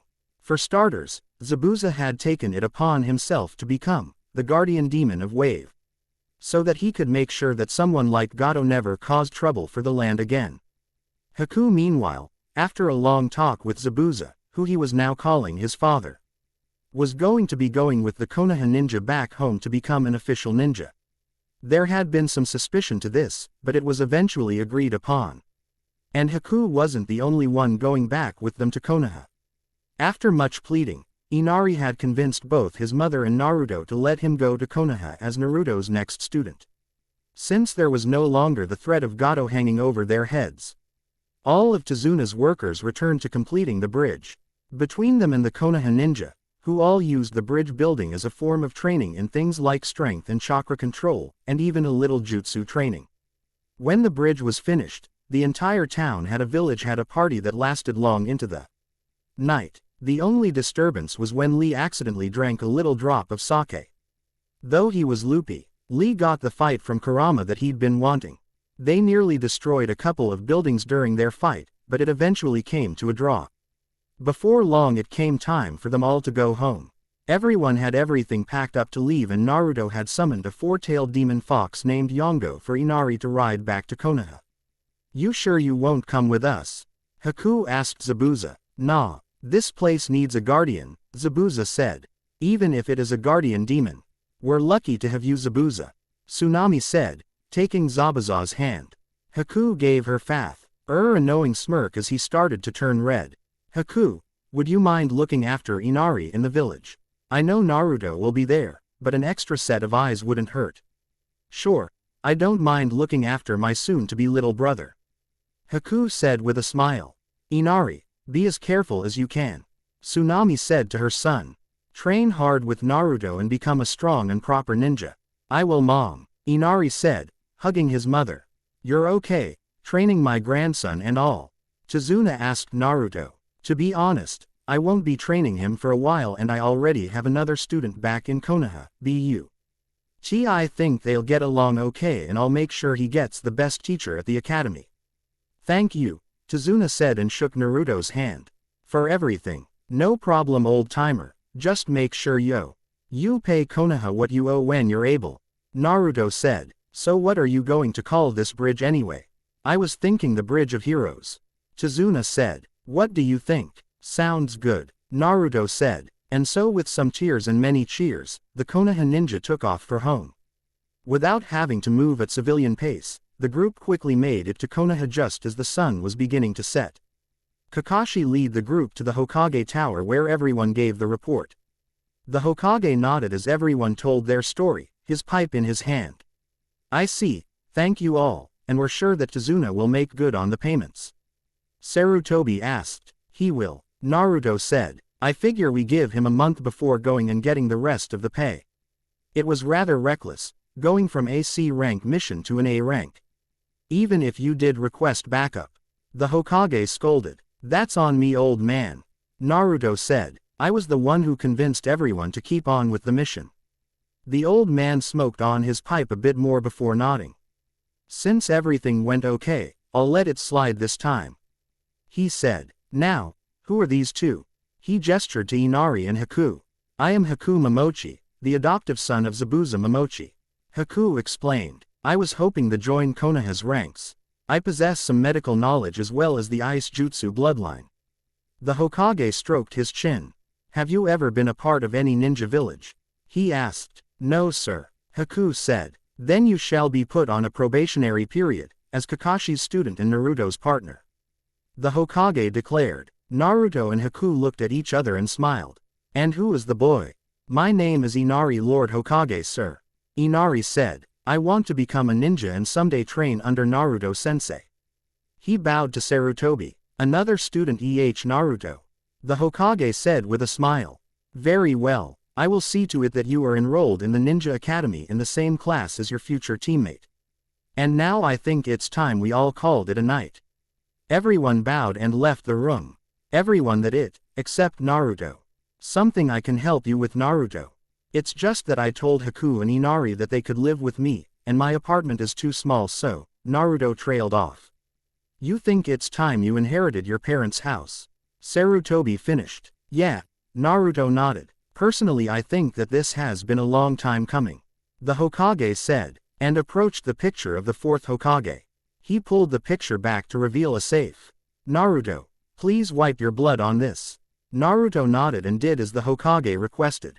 The safe opened to reveal a small wooden box. Inside here, Naruto, is your inheritance, the keys to your family house, scrolls on your parents' techniques, and their personal diaries. Thanks, old man, Naruto said. ND, feel free to stop by whenever you want to, Konohamaru too. Thank you, Naruto, and here's a map to your new home. The Hokage said. Naruto took the map and walked out. Haku and Inari were waiting for him. Come on guys, let's go home, he said with a smile. The map led the trio to a rather modest 2-story mansion.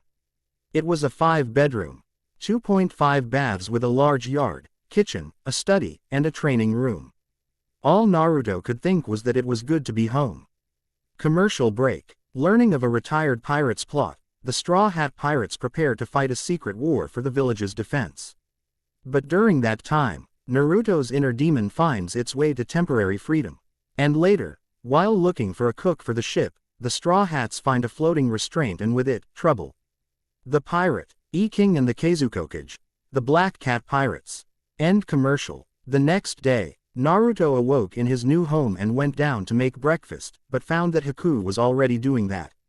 Morning, Naruto, he said. Hey Haku, I didn't know you cooked. Naruto said. Yeah, I did all the cooking for me and Dad. Haku said. Would you mind waking up Inari? Yeah, sure, Naruto said with wave.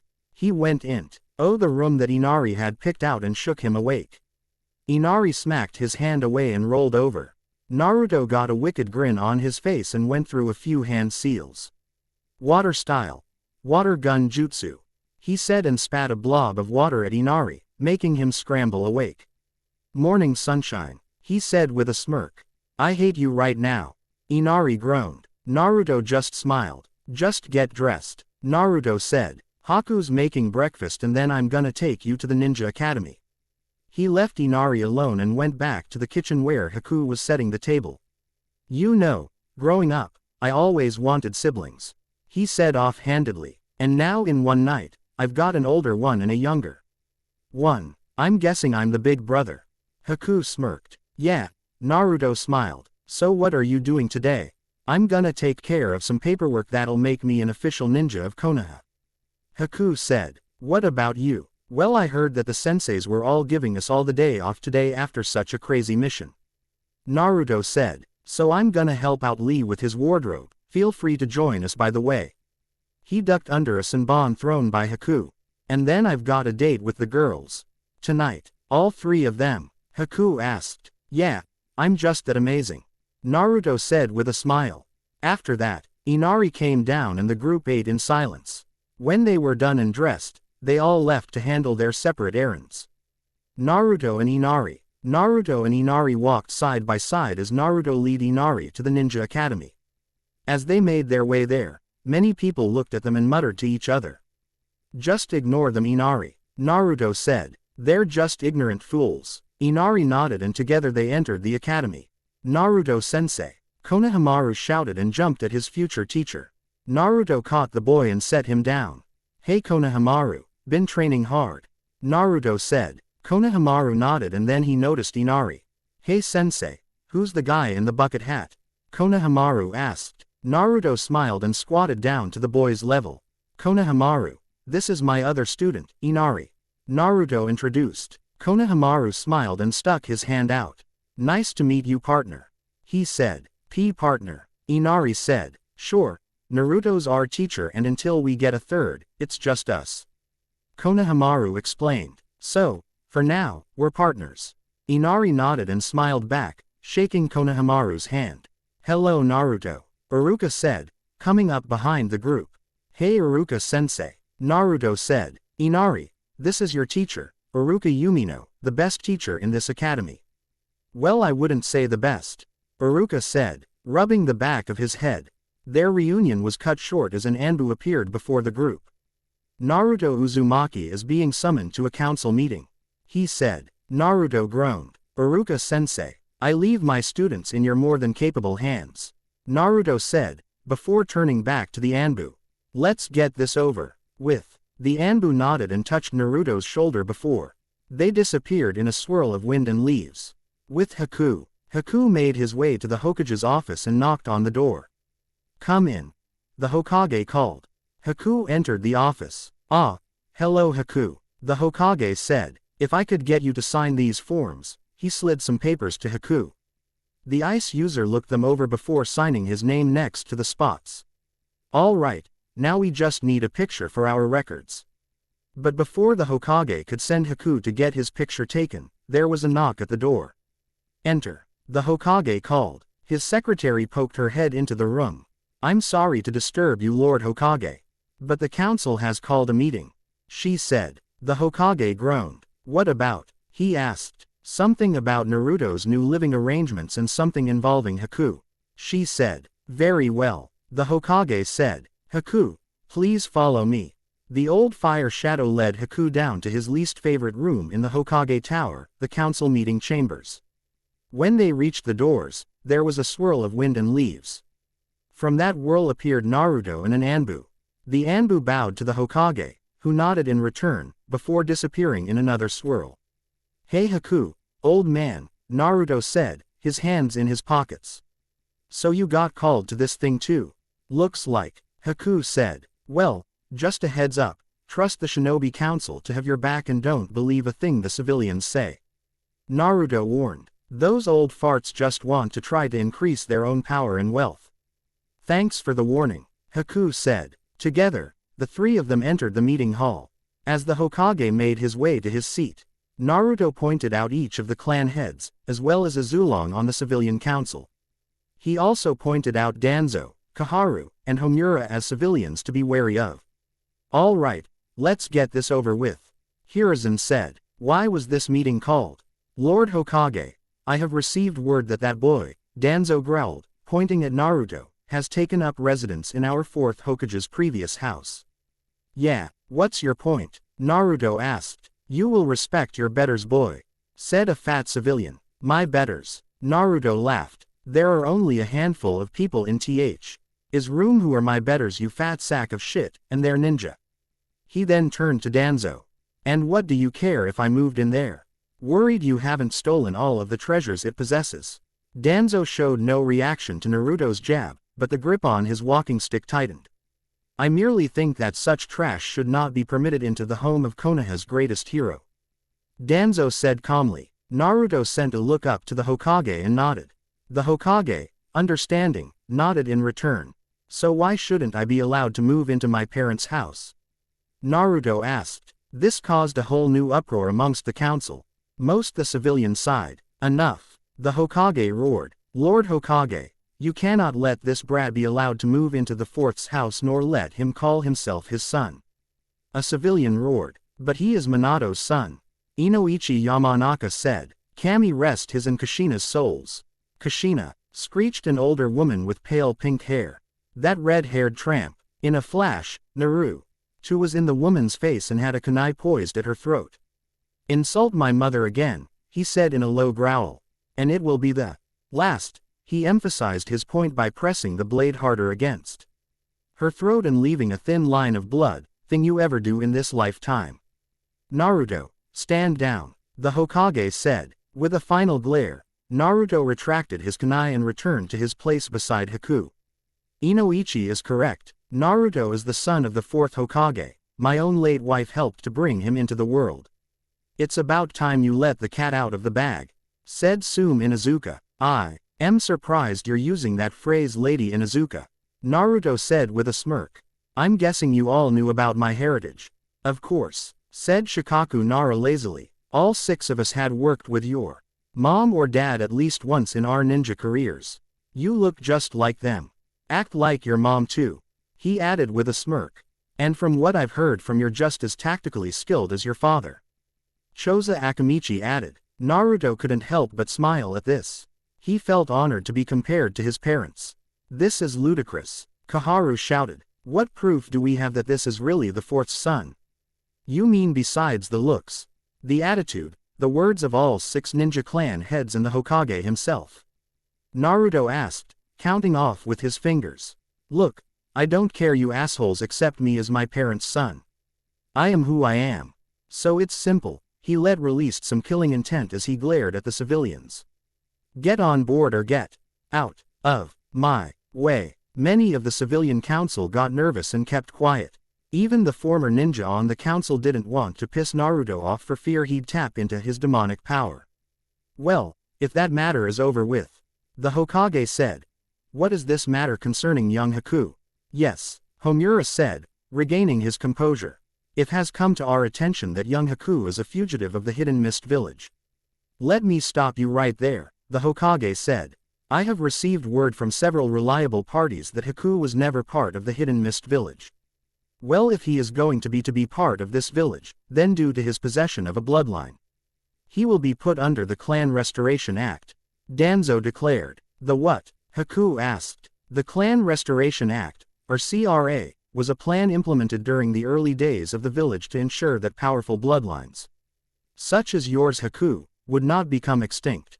The Hokage explained. It requires those who are the last to possess the bloodline to take on multiple spouses to ensure that the bloodline would continue to life on. As the Uchiha Tem under this CRA thing too? Naruto asked. You will respect Lord Uchiha, shouted that pink-haired councilwoman. A kunai quickly implanted itself by her head. That bastard doesn't deserve any kind of respect since you guys spoiled him. Naruto said. Hey old man, you mind if I see the law about this CRA thing? Why should you be allowed to see our laws? Demanded Kaharu. Enough Kaharu, Hiruzen said. He rummaged around under his desk before pulling out a large leather-bound book. He signaled to a hidden Anbu and handed the book to him. The Anbu in turn handed it to Naruto. You were looking for Section B, Subsection N, Paragraph G. Thank you. Naruto waved and flipped through the book. Let's see. Here we go. Section B, Subsection N, Paragraph G. Last of their bloodline. Take on multiple spouses. Keep bloodline from dying out. Hello, what's this? What did you find? Haku asked. Well, it says here that while the CRA is preferred, it doesn't say that it is mandatory. Naruto said with a smile. This means that Haku here doesn't have to participate. I'm guessing the Uchiha isn't either since he isn't actual. Lee commenting to all those girls who practically threw themselves at him. He handed the book back to the Anbu who returned it to the Hokage. Hiruzen looked over it and gave a small smile. It would appear that Naruto is correct. Haku does not have to take part in the CRA, he said. The civilian council started to object, but the Hokage released a wave of Ki to shut them up. This meeting is over. The civilian council slowly left, shooting glares at Naruto, who shot them right back.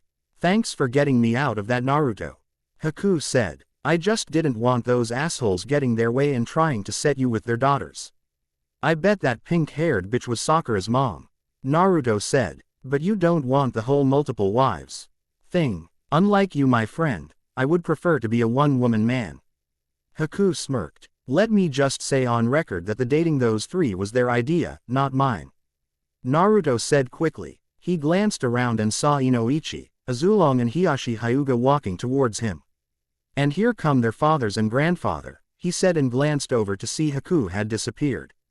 Quick bastard, he muttered and looked back before turning back to the concerned parent's grandparent. Gentlemen, what can I do for you all? The said with a smile. It has come to our collective attention that you wish to date Inoichi's daughter, Azulong's granddaughter, and my oldest daughter. The Hyuga head said, giving Naruto the patented Hyuga glare. Yeah, about that, Naruto said quickly. The idea was originally floated to me during our mission by Hinata and Ino. Though, I would assume that it was more Ino's idea since Hinata was still rather timid, let's say. And Tenten? Asked Azulong. That was actually my idea. Naruto said sheepishly. I've had a bit of a crush on her for a while now. And you know, how did you three even know that I had a date with the three of them tonight? We're their fathers, it's our jobs to know who they plan to be with. Inoichi said. You read their diaries, didn't you? Naruto asked. All three suddenly looked away. Naruto sighed and shook his head. Look, I get that you're just looking out for them, and I respect it. Naruto said. And I give you all my word that I will treat each and every one of the girls like the princesses they are. You'd better, Azulong threatened, or else I'll use you for target practice. After I close off all of his chakra points 100 times. Hiyashi added, and I give him the mind of a 5-year-old girl. Inoichi finished. Naruto gulped nervously and nodded to the trio of men. With that, the group left the meeting room. Naruto found Haku standing outside. Thanks for backing me up back that. Naruto said. Hey, you taking on your girlfriend's fathers is your own business. Haku said. And, don't act like you won't do the same to me when the time comes. I wasn't planning on it, but I will be now. Naruto growled. Anyway, now you're coming with me. He started to push Haku from behind. And where are we going? Haku asked. To get you a haircut and a new set of cloths. Naruto said. Unless you want to be mistaken for a girl all the time. Haku sighed and let him get taken. They soon found themselves outside of Shinyan Weapons shop. They entered and found a daydreaming Tenten at the counter and Lee looking through the cloths. Naruto, Haku, Lee said, snapping Tenten from her dreams. What are you two doing here? Naruto's forcing me to get a haircut and change of clothes. Haku said. What about you, Lee? Asked Naruto. I'm here for the same. Lee said. After my talk with Naruto. I want to be the first Rock Lee, not the second Might guy. So, it looks like we're getting 2 haircuts. Tenten said. Who's first? Haku was about to suggest Lee, but Naruto pushed him forward. All right, Haku, let's head back, shall we? Tenten took Haku's arm and dragged him back while he glared at Naruto. All right, Lee, what kind of outfit do you want? Naruto said, leading his friend back into the cloths. When their shopping trip ended, Haku now had shoulder-length hair and was sporting blue shinobi pants, sandals, a white shirt, and a powder blue battle coat with glaciers along the bottom and snowflakes on it. Lee meanwhile had his hair cut into a crew cut and wore a simple green martial arts gi. Naruto, Tenten called as the three left the store. I'm really looking forward to tonight. She winked at him. Naruto replied with his patent-pending foxy smile. That makes 2 of us, Angel. He replied. Tenten blushed, squealed, and rushed back into the store. How do you do that? Haku asked. It's a gift, Naruto said modestly. Any chance you can teach me stuff like that? Lee asked. Sorry, Lee, you either got it or you don't. Naruto said and started to walk away. Later, guys. See you at home, Haku. I'll see you around, Lee. Haku said and started to leave. Lee nodded and went off to train. With Haku, Haku walked through the streets of Konoha, taking in his new surroundings. He wished that Zabuza could have come with him. Ever since Haku had lost his mom and killed his dad, Zabuza had been the only thing that Haku could call a parent. But he was happy that Abuza would probably be happy back in Wave. Especially if he was right about him and Tsunami. Before Haku knew it, he had wandered into a training ground. It was silent and vacant, except for the sound of one person punching a nearby stump. A curious Haku slowly crept towards the source. He found a young woman with long pink hair punching a stump. I have to get stronger so I can keep being with Sasuke. The girl muttered. Put more of your hips into it. Haku suggested. The girl spun around to see him and saw that, aside from a large forehead, she had very pretty sea green eyes. What did you say? She said. When you throw a punch, twist your hips a bit more. Haku said. You'll get more power out of it that way. The girl looked at him but tried it and her eyes widened to see that he was right, that punch did feel stronger. Wow, thanks, she said. No problem. Haku waved it off. I could help you with training if you want it. Really thanks, I was supposed to be on a team, but this jerk I was paired with ruined it. She said. I'm sorry to hear that. Haku said. Yeah, he even made this big speech there about how I would need to quit focusing on Sasuke if I wanted to be a real ninja. Sakura continued. Sasuke? Haku asked. The Uchiha. You don't know who Sasuke is? The girl asked, stunned. I'm new to the village. Haku explained. She nodded in understanding. Anyway, wanting to be close to Sasuke was the main reason I became a ninja. The girl said. If I may, that's a pretty petty reason. Haku said. What about bringing honor to your family, or protecting your home? Well, I think by being with Sasuke I'd bring honor to my family by marrying into a strong clan, she said. And by helping him revive his land, I would be helping the village. Haku found himself scratching his head. Still seems kind of petty, but that's just me, he said with a shrug. Anyway, if you're serious about being a strong ninja, then swing by my address and I'll help you out. He handed the girl a piece of paper with his address on it. Okay, she said, taking the paper. My name is Sakura by the way. I'm Haku. Haku replied and left the clearing. That night with Naruto, Naruto stood on the bridge in Konoha Park, nervously spinning his hat around on his hand. Instead of his Hokage fedora, he wore a pure black one. He'd also swapped out his usual attire for black pants, a dark orange shirt, black vest and a black tie. Hello Naruto, said Ino from behind him. Naruto turned around and started to put on his head, but froze halfway to his head. Hinata was wearing a white kimono with a sky blue obi. Ino wore a tight, form-fitting purple tress. Tenten wore a silver Chinese dress with a gold dragon wrapped around it. What do you think Naruto? Asked Hinata, blushing slightly. Naruto was just frozen, hat halfway to his head, jaw dropped. You'll catch flies standing around like that. Tenten laughed and pushed his jaw up. It was enough to get Naruto to snap out of his daze. He shook his head and placed his hat on his head. Sorry, I was just stunned by the sight of 3 beautiful goddesses before me. Naruto said. The girls all giggled as Naruto created 2 clones. 3 clones each took a girl by the arm. So, where are you taking us Naruto? Asked Ino. Ichiraku's. If this were just a lunch date, yes. The Naruto on her arm said. But Kurenai-sense, I recommended a place first that isn't bias of my condition. Each girl squeezed their Naruto's arm.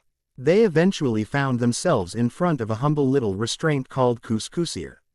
Upon entering the restraint, they thought they had somehow gone back a few decades in the West. The room was lit with gray light, making the whole restraint appear to be in black and white. Welcome to Couscousier, said a woman sitting at the bar.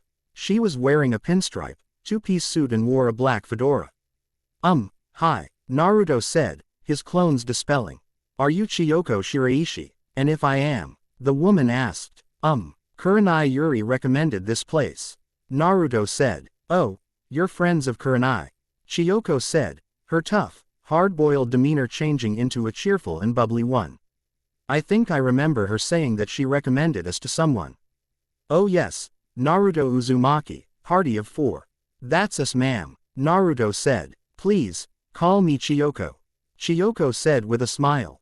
Hana, a young woman dressed as what Naruto thought was called a flapper girl walked in. Yes, Chiyoko, she said. We have customers, Chiyoko said, indicating the Uzumaki party. Oh, please, let me show you to a table. Hana said, collecting some menus. Is it always like this around here? Tenten asked. No, we try to change things up every day or two. Hana explained. Wow, I might have to become a regular around here if that's the case. Ino said. I hope you do. Hana said with a smile. Here's your table. She set the menus around a table. I'll be back in a moment to take your orders. So Naruto? Tenten asked as they looked over the menus, which seemed to have everything they could think of. How's life been treating you? Aside from that damn council giving me and Haku trouble today, not bad. Naruto said. Inari and Konohamaru are getting along well. To be honest, Inari and Haku are kind of like the brothers I never had. I'm happy for you Naruto. Hinata said, placing her hand on his. Thanks. Naruto said. That reminds me, you girls might want to try hiding your diaries from your dads a bit better. They confronted me after that meeting about our date tonight. The girls all shook their heads at their father's actions. Are you all ready to order, or do you need more time? Hana asked. Naruto glanced around and saw the girls were looking at him. I think we're ready, Naruto said. I'll have the red bean soup please. I'll have the zenzai and 2 cinnamon rolls. Hinata said. Can I get the cherry tomatoes and pudding please? Ino requested. And I'll have the sesame dumplings and some vegetable lo mein with a side of fried rice please. Tenten finished. All right, I'll have your orders out in a while, Hana said. She then left the Kyubi container, Kamen Rider, and his 3 dates while she filled out the order. So, what have things been like for you 3? Asked Naruto. Well, my father is proud of my self-confidence boost since the last mission, Hinata said. But now I'm worried about what's going to happen to my little sister. What do you mean? Asked Naruto. The whole main house branch house thing, right? Said Tenten. Hinata nodded. I think I remember Dad talking about that, Ino said. A kind of in-family slavery where the main house puts a controlling seal on its branch house members. Hinata nodded sadly. That's barbaric, Naruto said. Why doesn't the old man do something about it? It was established during Konoha's founding that interclan matters, like the Hyugas, were to be out of the reach of the Hokage. Ino said. Naruto groaned and leaned back in his chair. Probably the Uchiha's idea, he mumbled. Hinata, if it ever looks like you or your sister is in trouble, come to my house. Haku and I will protect you from those fossil bastards. We'll look out for you too, Hinata, Tenten said. Ino nodded in agreement. Thank you everyone, Hinata said. Their food came and silence fell as they started to eat. So I heard my grandpa that the Chunin exams are coming up, Tenten said, striking up conversation again. The Chunin exams, huh? Naruto said. I wonder if our senseis will enter us. Hinata said. I'm wondering what I'd have to do. Naruto said. I mean, I could always partner with Haku, but we'd still need a third. And I can't think of any genin in the village that we could actually be able to work with. What about Sakura and Sasuke? Ino asked. Naruto looked at her like she'd sprouted a second head. You're kidding, right? He asked. Sasuke is a pompous, egotistical bastard who only thinks of himself. And Sakura is just a pathetic excuse for a woman who sees nothing but Sasuke. Either one would just leave me for dead at the first chance they had. I don't know. Sakura said that she found someone to help her train. Ino said. It actually sounded a lot Haku. Haku, huh? Naruto said. Well, if anyone can get here to see the light of being a ninja, it would be him. Soon after, their night ended, and Naruto started to escort the girls home. Whenever they reached a crossroads, Naruto would create a clone to escort the girl home. When he got each home, he would kiss the girl's hand. They in turn would kiss him on the cheek. For Naruto, it was the best night of his life. Commercial break. Naruto thought he was alone in the world, that he had no family. Well, he was wrong. He did have family, 2 uncles. One a pirate, the other a traveler. Now both of his uncles have come to take Naruto away from Konoha. Together they train him in their ancient arts, mixing their powers into a single body, creating a power that is both Super Sentai and Kamen Rider, the Kamen Sentai Gokiders. Kamen Sentai Gokiders, out now. End commercial. 1 month later. It had been an interesting month for Naruto to say the least.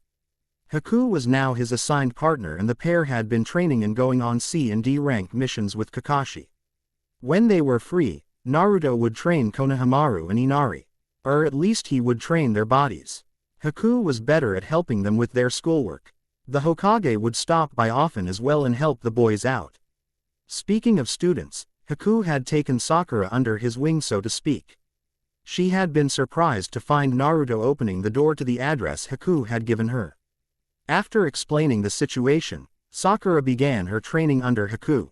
It turned out that with her low reserves, Sakura had perfect chakra control. In response to this knowledge, Haku started to teach her some medical jutsu and recommended she try to find someone to teach her genjutsu. It was during this time that she actually got to know Naruto better. She became impressed by his attitude towards him and his way of teaching the boys. It was about a week after training with Haku the Shish. began to notice the truth to what Naruto had said to her that day. It was a few days later that she humbled herself before Naruto. "I'm sorry Naruto," she'd said. "I'm sorry for being such a bitch to you during school and for not listening to you that day during Kakashi-sensei's test." She had expected Naruto to berate her, but instead, he smiled. "The past is the past Sakura," he'd said. "All we can do is work together for a better future." After that, Sakura started hanging out with Naruto and his girlfriends. Yeah, plural. After a lot of talking between them, everyone had agreed that Naruto would date Hinata, Tenten, and Ino. Some people, the Hyuga elders and Ino's mother for example, weren't too thrilled about the idea, but the four of them were happy together and wouldn't let anyone get in the way of that. But just to make sure, Azulong Hiyashi and Inoichi had reviled that there were marriage contracts betrothing their daughters to Naruto. The three said that they found the NTRACTS shortly after their daughters began dating the Uzumaki Namikaze. Naruto's heritage had come entirely to light. Many of the villagers were like those on the council and didn't accept him as the heir to the Namikaze name. But Naruto didn't care what they said. It was like he had told the civilian council, "Get on board, or get out of the way." He knew that now most if not all of his father's enemies would be gunning for him. But when the Hokage told him about this, Naruto's response was a simple bring them on. He wished he could say the same about the dozens of girls who started coming after Naruto though. After his heritage was reviled, several girls around Naruto's age started trying to seduce him. Mostly for political power and help better their own positions. However, if they had to get to Naruto, they'd have to get through his girlfriends.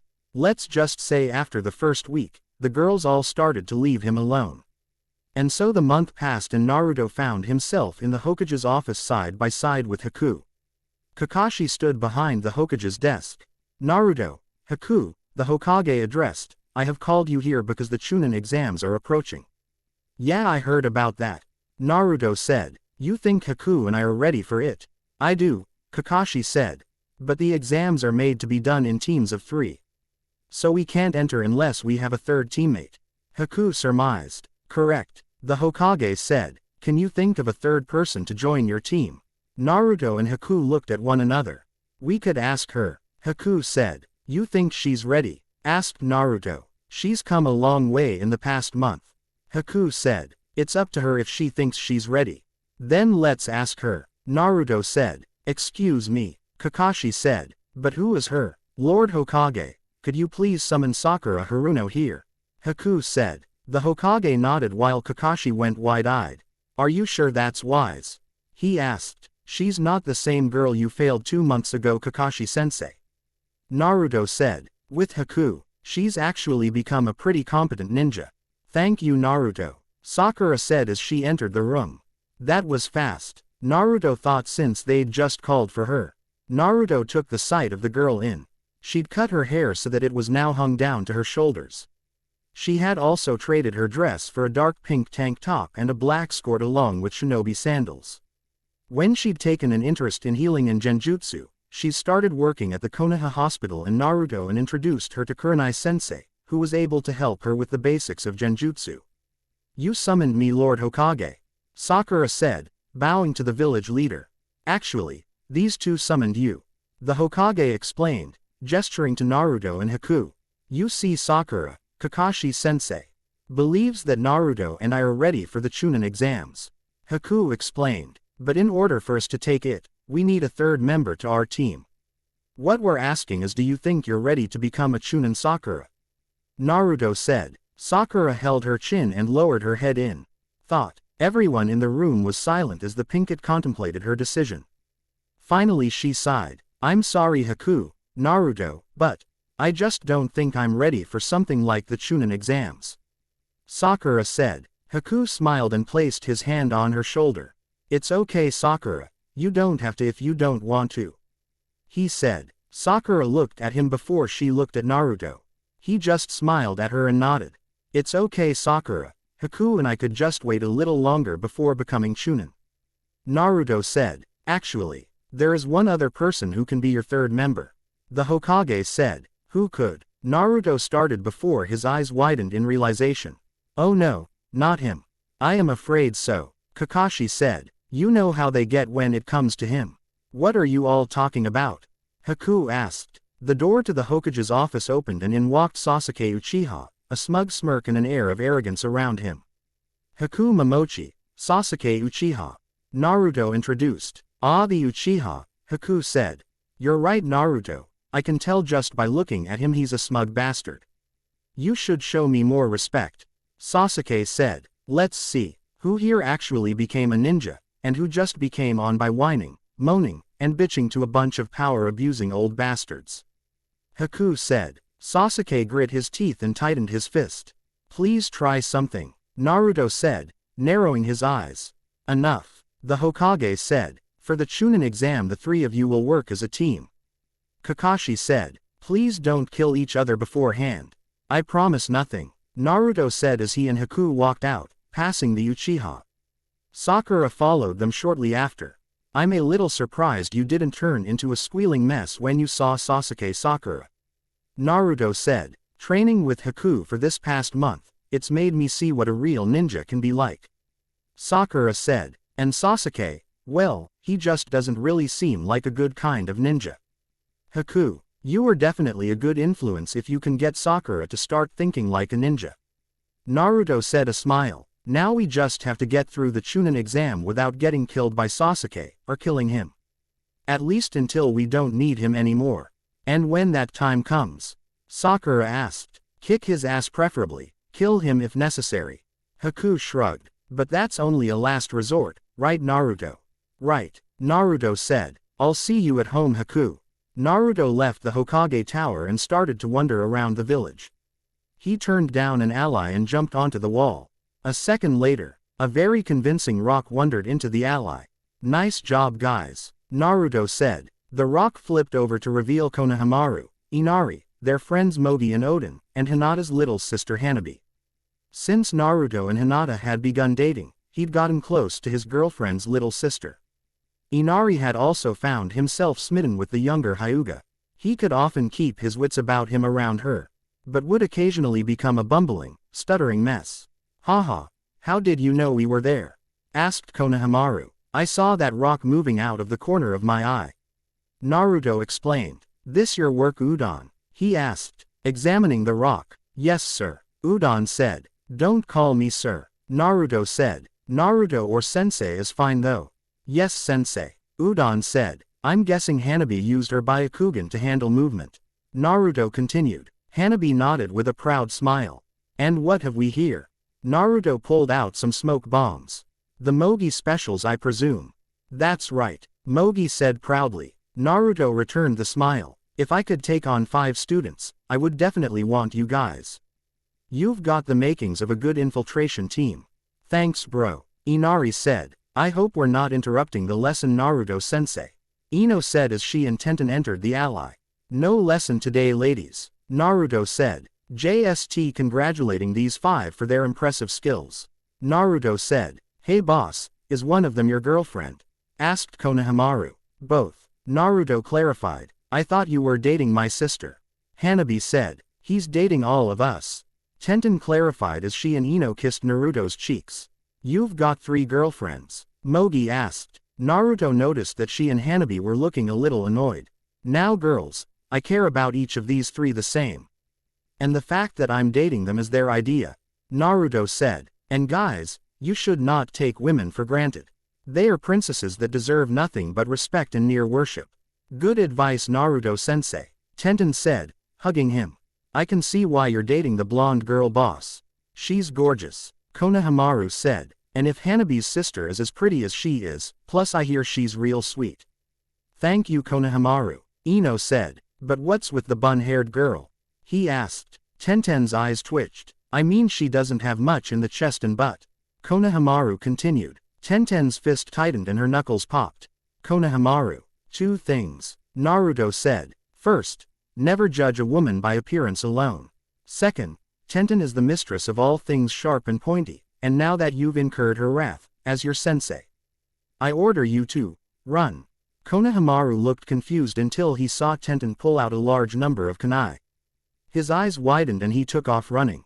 You're going to make sure Tenten doesn't kill him, right? Inari asked. Of course, Naruto said and took off after them. The others followed him. Tenten meanwhile was trying to use Konohamaru for target practice, but the boy was incredibly agile at dodging. Thanks to some of Naruto's training. As he kept dodging, he accidentally bumped into someone. Watch it, you little brat. The person said and picked Konohamaru up by the front of his shirt. Konohamaru, Tenten shouted. Hey, Naruto shouted and landed in front of them. Only chance bub, put down my student and go back to raiding your sister's makeup drawer. You bastard, it's war paint. The guy snapped. Yeah, whatever, Naruto brushed it off. Just put down my student. He ran into me, so I think I should teach him a little lesson. The guy said. Just put him down, Kankuro. The girl said. You don't want him to show up. Oh, come on, Temari, he'll never know. Kankuro said. So, you're not going to put him down? Asked Naruto. You'll have to make me.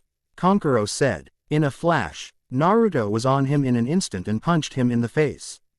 Tenten was there in a second and caught the boy. You okay, Konohamaru? She asked. Yeah, I'm sorry for that stuff I said about you. He said. And I'm sorry I chased you. Tenten said. You son of a bitch. Kankuro growled and started to stand up, pulling his bundle off his back. You're not going to use that, are you? Temari asked. Use whatever you like. I'll do whatever it takes to protect my students. Naruto said. Kankuro, that's enough, said a voice that sounded like a growl and a hiss. The voice sent shivers up the Konohanin's spines. Hanging upside down from a nearby tree was a redhead with a board on his back and the kanji for love on his forehead over his left eye. Gee, Gaara, Kankuro stuttered. It's not my fault. This kid ran into me and... Shut up, Gaara said, or I'll kill you. The boy disappeared in a swirl of sand and reappeared with his, supposed, two teammates. I apologize for my teammates' actions. He said. No problem, Naruto said, but just so I'm clear, why are you Sunin in here? We're here for the Chunin exams, of course. Temari said. Just making sure, Naruto said, so we'll probably see you in the exams. Naruto turned and started to leave. Wait, Gaara said. What's your name? Naruto Uzumaki Namikaze. He replied. Remember it, it's the name of the 6th Hokage. He pointed at the group with his patent-pending foxy smile. Namikaze? Temari asked. As in the Minato Namikaze, the 4th Hokage. That's Dad, Naruto said. What do you mean the 6th Hokage? Kankuro asked. Who's the 5th? Quote. Don't know, Naruto admitted, but there's probably gonna be someone between me and the old man.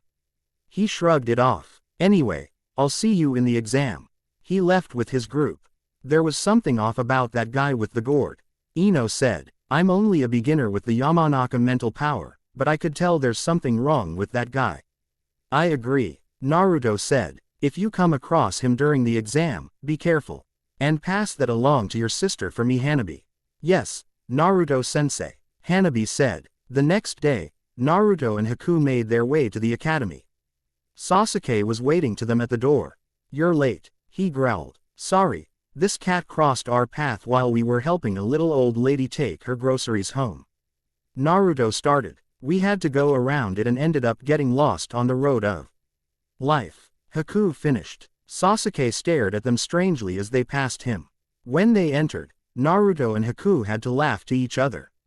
I see why Kakashi-sensei does this now, it's fun, Naruto said. Haku nodded in agreement. Sasuke eventually caught up with them. As they reached the second floor, they found a large crowd of people huddled around a door marked 302. We're doing you guys a favor keeping you out of the Chunin exams. One of the guys said. Yeah, we failed them last time. The other said. The test is brutal. Yuto and Haku both saw through the genjutsus. The one on the door and the ones that the two Chunins had cast on themselves to make them look like genin. Sasuke also noticed the genjutsu, or at least the one on the door. He was about to blab about it, but Naruto quickly noticed and punched him in the stomach. This got several people's attention. Sorry, our friend here has an upset stomach, Haku said quickly. We're just passing through. The trio walked away from the crowd. When they were in the clear, Naruto threw Sasuke away. How dare you, he started. Shut up, Uchiha, Naruto snapped. You almost made things harder for us. The door obviously had a genjutsu on it. Haku said. It was a pretest weed out anyone who wasn't really ready to be Chunin. People like you, Naruto said. Sasuke growled but didn't say anything. Naruto, shouted a voice. The temporary Team 7 looked over and saw Lee standing before them. Hey Lee, what's up? Naruto said. Is that Sasuke Uchiha, the Rookie of the Year for you class? Lee asked. Unfortunately, Naruto muttered. Let me fight him. Lee requested. All right, that's the end of this chapter. And now I have a few questions to you, my readers. 1. Should Sasuke get the Hiki from Hell, aka the Curse Mark, from Orochimaru, or should the combined power of Haku and Kamen Rider Kurama be enough to keep him back? 2. If anyone has any fight requests for the prelims, I'm open to hearing them. It will be the same lineups, just replace Haku with Sakura. Also, should Kabuto's team fight in the prelims, as well as Kabuto himself? There are a couple requirements for 2 though. A couple things have to remain canon. A. The Naruto vs. Neji fight in the finals needs to stay canon. B. C. It's a big character development for Neji. B. Kabuto's teammates have to lose, that's just a given. Alright, that's it for that. Also, if anyone is thinking that there would be a new Kamen Rider appearing, it will be happening soon. Well, it'll be happen during the invasion of Konoha arc. And you'll be surprised who it is. Also, bonus points if you noticed the shoutouts to previous Kamen Rider series. And please, pass that message along. Read and review, please.